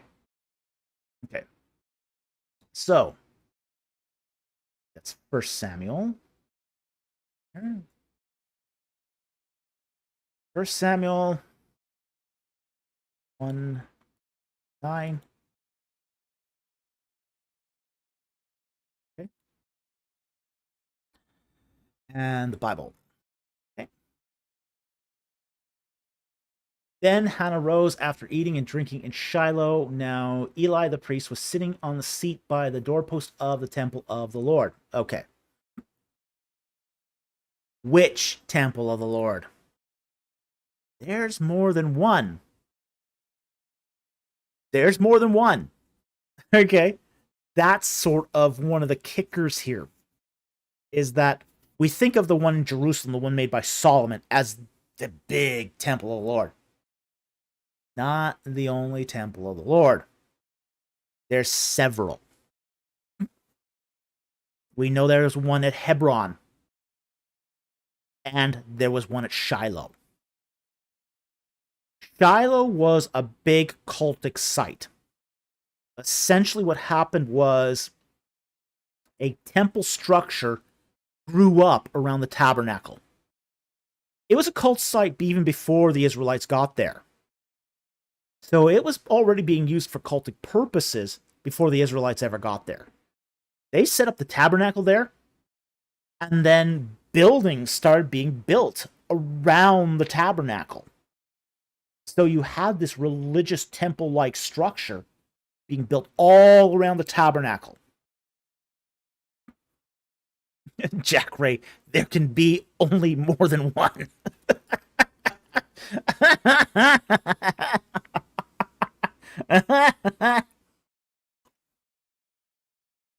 Oh, yes. Well. Yeah. But that's what's happening here is Shiloh becomes more than just a site for the tabernacle. It becomes its own little village with its own little temple. So, as I said, it's not the only one, as there's one in Hebron as well.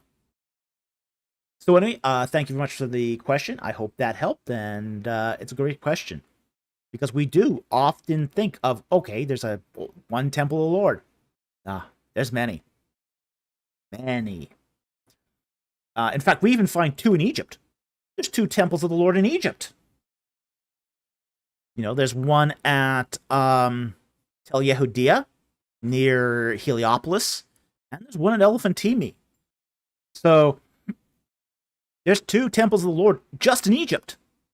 There's like a half dozen in Israel. So, anyway, thank you very much for the question. Great question. Okay.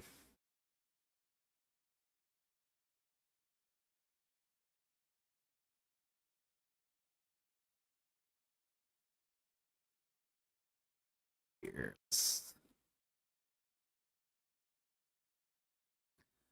Audra Yeager. Okay. What are your thoughts on house churches? Any advice on starting one? Okay. Yeah, I got a couple thoughts. Now, house churches are the sort of the early structure of churches in the first century. Long before they built cathedrals, they were people held church in houses. That was not uncommon for first century Christianity. Okay? Now, that wasn't without problems, okay? When you have a house church, there can be several issues involved with house churches. One is going to be ecclesiastical structure, polity. How are you going to set up your house church? How are you going to do things such as have elders and pastors and that sort of thing? So, you're going to have to, if you start a house church, you're going to have to organize it as a church. Maybe not the most traditional type of church, but it still needs to be organized like a church. Because one of the functions of churches is doctrine, accountability, correction, reproof, teaching, ministry. So these are all things that have to flow out of the church. So to do that, you just can't have a bunch of nice, well-meaning people, gather together. Otherwise, it's no different than a Bible study. And frankly, a lot of Bible studies can turn into churches, and that's not an issue. But if you wanted to make it a house church in the first century sense, it's got to be structured like a church. So, you're going to have to decide a lot of things if you start a house church. How are you going to, when are you going to have your meetings? When are you going to do your services? How are you going to do your sacraments? Because that's part of this. What kind of worship are you going to do? What kind of instruction are you going to have? So there's a. Do you already have an existing group that makes it viable to even do this? So, frankly, there's some fully fleshed churches in Japan that are no different than house churches, to be very honest, because they're so small. But then again, too, do you have a lot of already viable churches in your neighborhood? Are you reduplicating function? So, yeah, if you're going to start a church that's you can do it. There's nothing stopping you from doing it. But think about it. Yeah, if you're doing it because there's no place to get fed in your local area, totally valid. Totally valid. But I would don't take it lightly either. That's what I'd say is don't take it lightly. There are things you have to decide upon.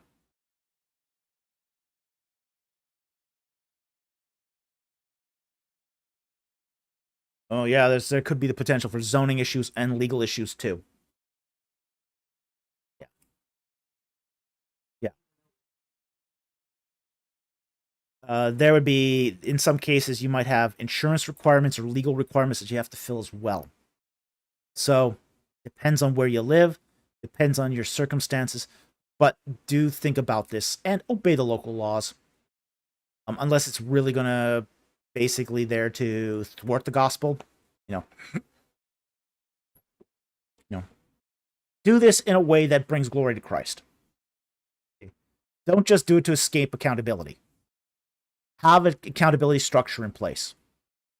And I think if you have an accountability structure in place, which is usually by the appointment of elders, and having elders in a house church, even one that's say only like 20 people, you might have 2 elders, the pastor and the second elder to keep the pastor accountable. And that can work. That can work. Until you've discipled people who can then take on the role of elder too. But I think you want to have... Here's again where I would recommend that the books by Mark Deaver. I recommended them early in the live stream. I think those books can be really helpful if you want to organize a house church. So I guess that's one of the pieces of advice I will leave you with, which is get Mark Deaver's books from 9 Marks Ministry. And it's like 9. I think the full name of the ministry was 9 Marks of a Healthy Church, named after his first book. But he renamed that book "What is a Healthy Church." Get Mark Deaver's books. Learn the signs and how to cultivate a healthy church, and then apply that to a house church setting. That's probably the best way you can go here. So,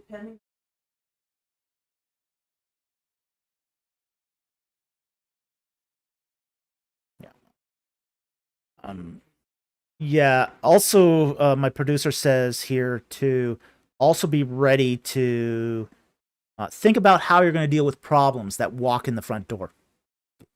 Because this is a house church. It's somebody's home, but it's also a church. So you're going to have to prepare for people who want to come in and teach stuff that's against the gospel.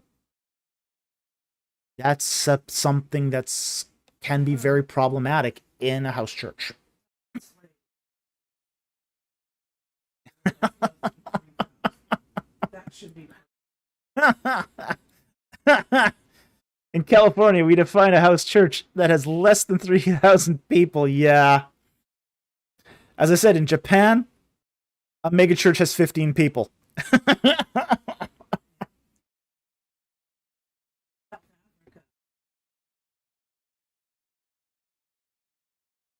Yeah.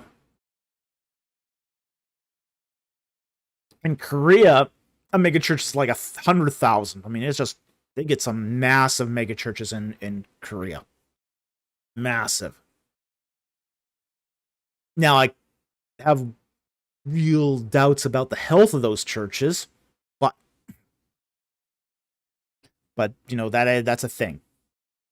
Okay, so anyway, I hope that helped, and I hope if you do decide to go ahead and do a house church that the Lord blesses it and uses it for His glory. So, best of luck, and again, I would recommend again getting those books by Mark Deaver. I see a super chat here from BC for $5 Australian. Thank you for the super chat. Do the ecclesiastical positions of the church have any correspondence to the Levitical positions or some other ancient Near Eastern structure, or was it a new structure? Yes.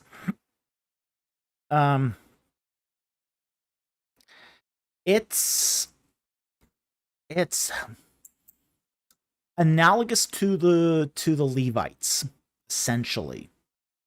And not even really the priests. Basically, the church structure has more of its owes more of its inheritance to what became of the Levites after its return, after the nation returned from Babylon, with the synagogue movement. Now, when Israel came back from when the tribe of Judah was exiled to Babylon, they didn't have the temple anymore because it had been destroyed.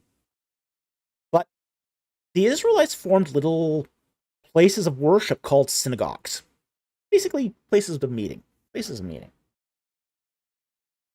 fact, they even, in the Greek, will use the term ecclesia, basically where we get ecclesiastical, basically the congregation. Okay? These are your early synagogues. So when they come back to Israel, they bring the synagogue back with them. And all of a sudden, after the return from the Babylonian exile, all these synagogues start popping up all over Israel. And the Levites sort of take over these synagogues and basically provide a sort of a preaching and teaching function within these synagogues. So they aren't the ecclesiastical positions of the church don't echo, say, the Levitical priests that you find that in the temple with the Sadducees, because those people just care about ritual. They care about empty rituals. That's all they care about. But it does seem to echo the Levites, basically the non-priest Levites, who are serving as leaders in the synagogues. So that's where it seems to come from. So it wasn't new. It's not new. But it's also not going all the way back to Torah either. It's sort of a advancement of Torah. So basically fulfillment of what the Levites were supposed to do. Because the fact is, the Levites is the one tribe of Israel that didn't get an inheritance. They got no inheritance. They were supposed to live off the cities, in the cities, and they were supposed to serve their local communities with religious services and teaching. So that was supposed to be the function of the Levites from the very beginning. A function they never quite fulfilled until after they came back from Babylon.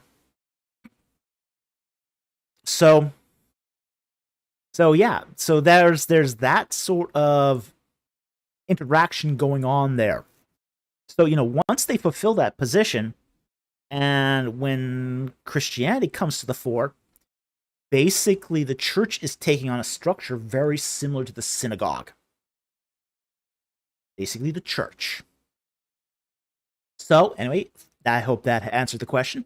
Thank you very much for that super chat. Very much appreciated, and I hope that helped. Okay.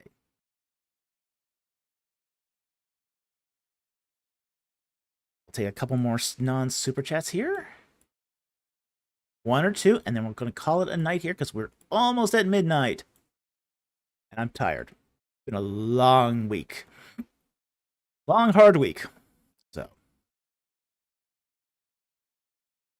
I'm going to just take a few more super chats and then a couple more super chats and then call it a night.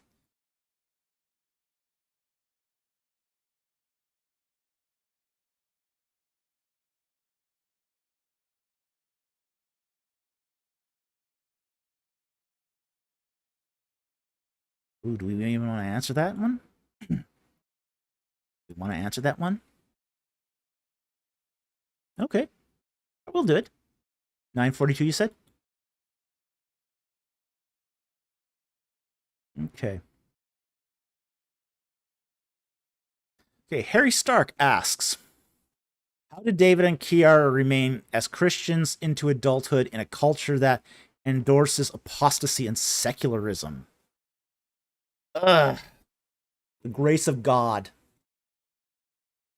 God's magnificent grace.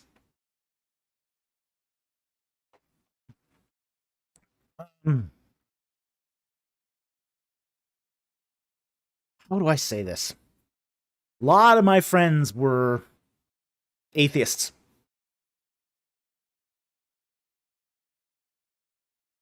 Growing up, I had more atheist friends than I had Christian friends. In fact, I had almost no Christian friends.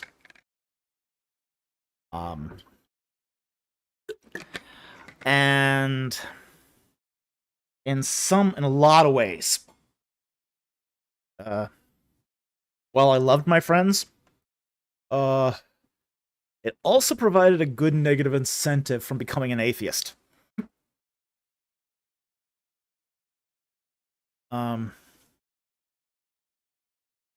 In fact, I had friends who used to say to me that I was way too clever to be a Christian. Of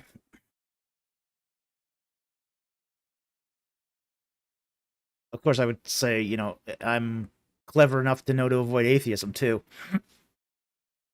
So, you know, there's that going both ways. But I do have to say that that God was there. It wasn't my own goodness. It wasn't my own goodness.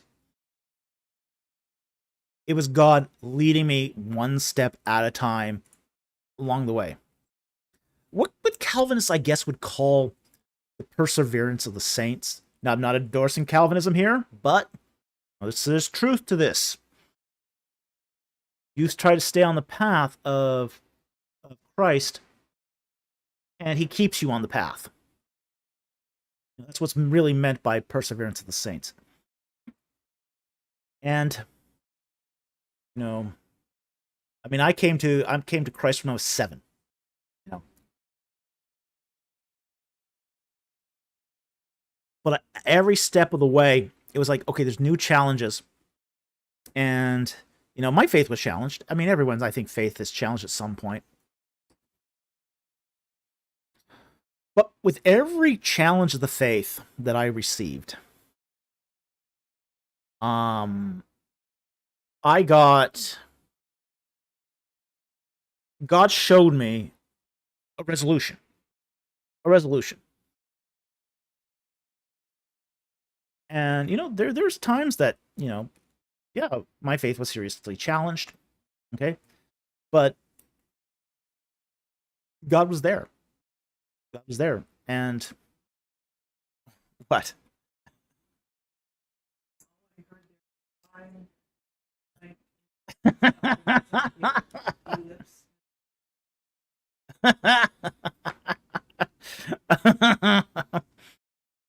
Huh?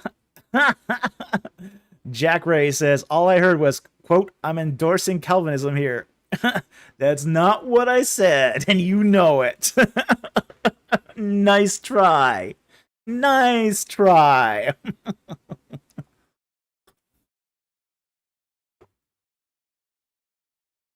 Well, if that's the case, I'm not endorsing Arminianism either.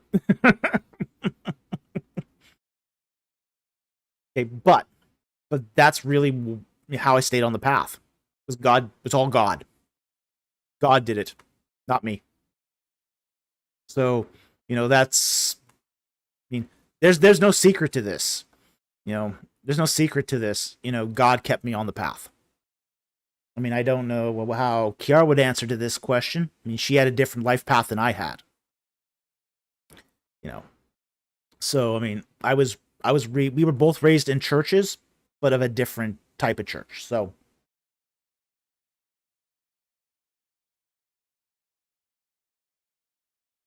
yeah, yeah, yeah, yeah.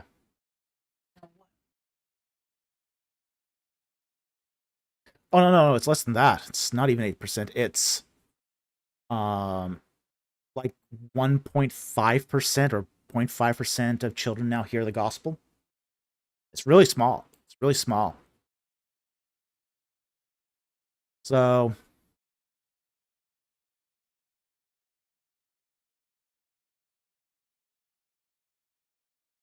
mm-hmm. Yeah, it does. It does go down generations. And we were both fortunate. We both came from solid homes, you know. But again, there's uh I never really thought about how I stayed Christian in a secular culture. It just never occurred to me to even think that. Because I mean, I had my faith challenged many times, and again, it's because my friends were all atheists, you know. And I took and the weird thing is about this. I'll say this. Um that there was no time was I afraid to go in a special situation for my faith. Like, for example, I did my undergrad in philosophy. Philosophy programs are infamous for destroying people's faith. I never thought about it as being something that could destroy my faith. I thought about this as I can learn some stuff here that I could use.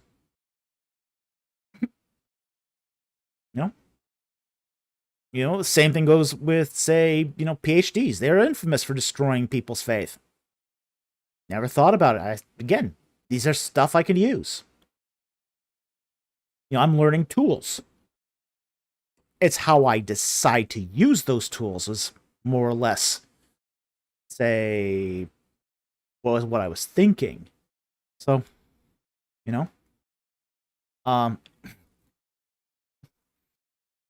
yeah, transatlantic world when I'm a 3-pointer.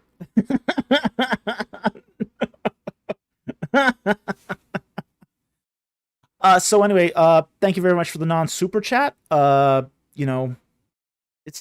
not a question that given a lot of thought to, because it's all God. In the end, all our righteous deeds are God's. God prepared in advance. Per Ephesians chapter 2.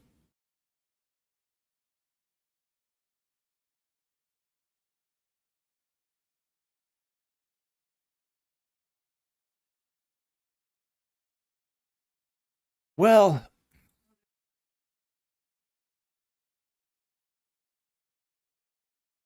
I will say one other thing though. The higher the heat, the stronger the faith.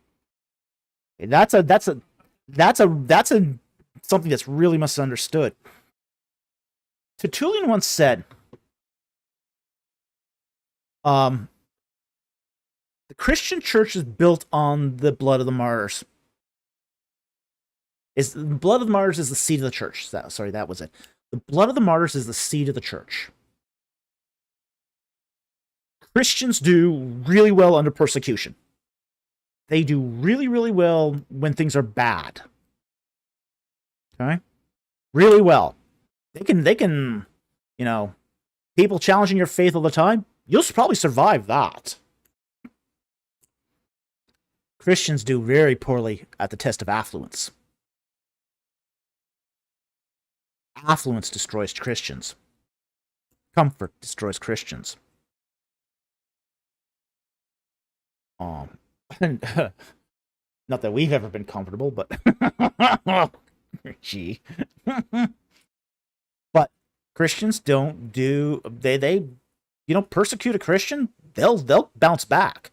Yeah, you might get them down for a while, but they'll bounce back because persecution makes Christians stronger.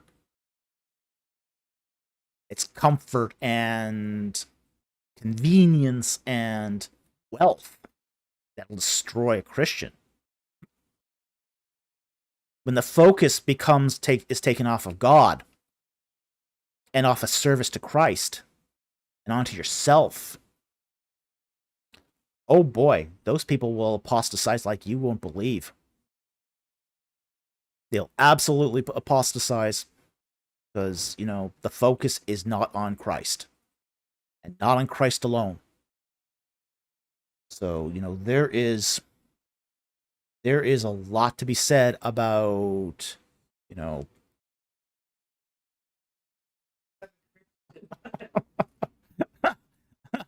yeah, we haven't had a lot of easy living. So for us, that probably also helped us keep us in the faith too. So we get comfortable. Move across the Atlantic. yeah. So anyway, that's probably where we're going to draw that question to an end there. I'll take one more question, and I'm going to call it a night here. So let me find one more question, and then that'll be it.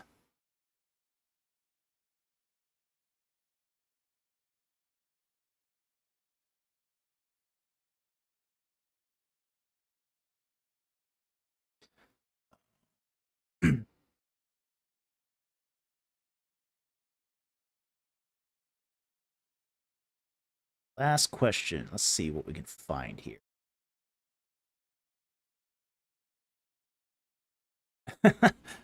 BC says, stream has absolutely flown by tonight. Well, I guess that's a good thing. Is that a good thing? Is that a bad thing?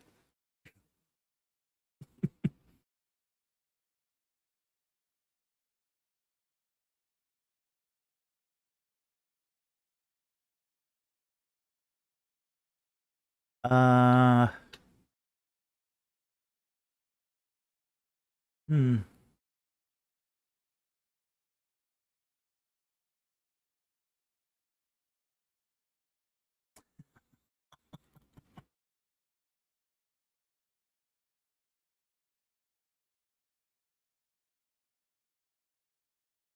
Let's see here.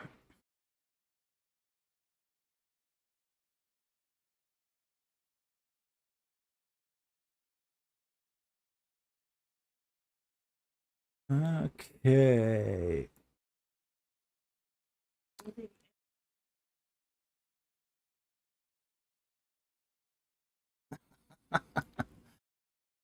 I'm not going to take that one right now.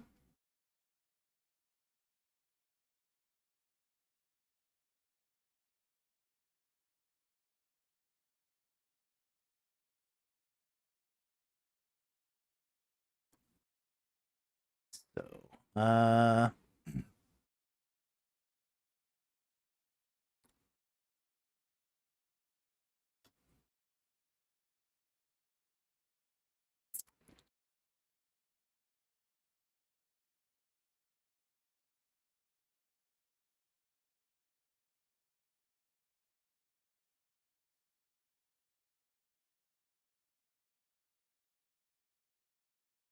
okay, I'll take this one last one for the night, and it's just an opinion question, so I think it's a good enough one to wrap up on. Let me explain. Followers of the Shepherd asks, what's your view on atonement? Penal atonement, satisfaction, etc. I tend to side with penal atonement per Anselm. Okay? I think that's the correct way to go. Prior to that, you had the ransom theory, and I just, the ransom view of atonement, and that doesn't make sense to me. The fact, the idea that, Satan held it all, the earth hostage just doesn't make sense to me. Not according to against whom the offense is. So generally I would accept a penal atonement. And again, that goes all the way back to Anselm. It's a very, very sound theological thinking that went behind that. And Anselm was no dummy. He was no dummy. So anyway, that's sort of where I land on the whole idea of atonement. I think penal atonement is the only way to really sort of see that and make sense of all the scriptures. So anyway, that is going to be the last question of the night. We're going to wrap it up here. Okay, so we've gone for 4 hours and 4.25 hours, so that's good enough. I'm tired. I'm done. Okay, so I want to thank all our supporters tonight who helped us with gifts and super chats. Thank you so very much. Your contributions have helped this channel stay on the air and help keep putting food on our table and help us to work towards that goal of going full time. We really, really appreciate your support. We also want to thank our Patreon and our membership supporters, and you guys should be seeing that Hammurabi video dropping very soon, and I hope you guys really enjoy it. I also want to thank our regular subscribers who view our channels, who leave comments, and who hit the likes, and more importantly, share the URLs to the videos on other social media platforms where new audiences can see that. So with that said, thank you very much for joining us tonight. We're glad you could be here, and I'll see you next time on Ancient Egypt and the Bible. Good night, everyone.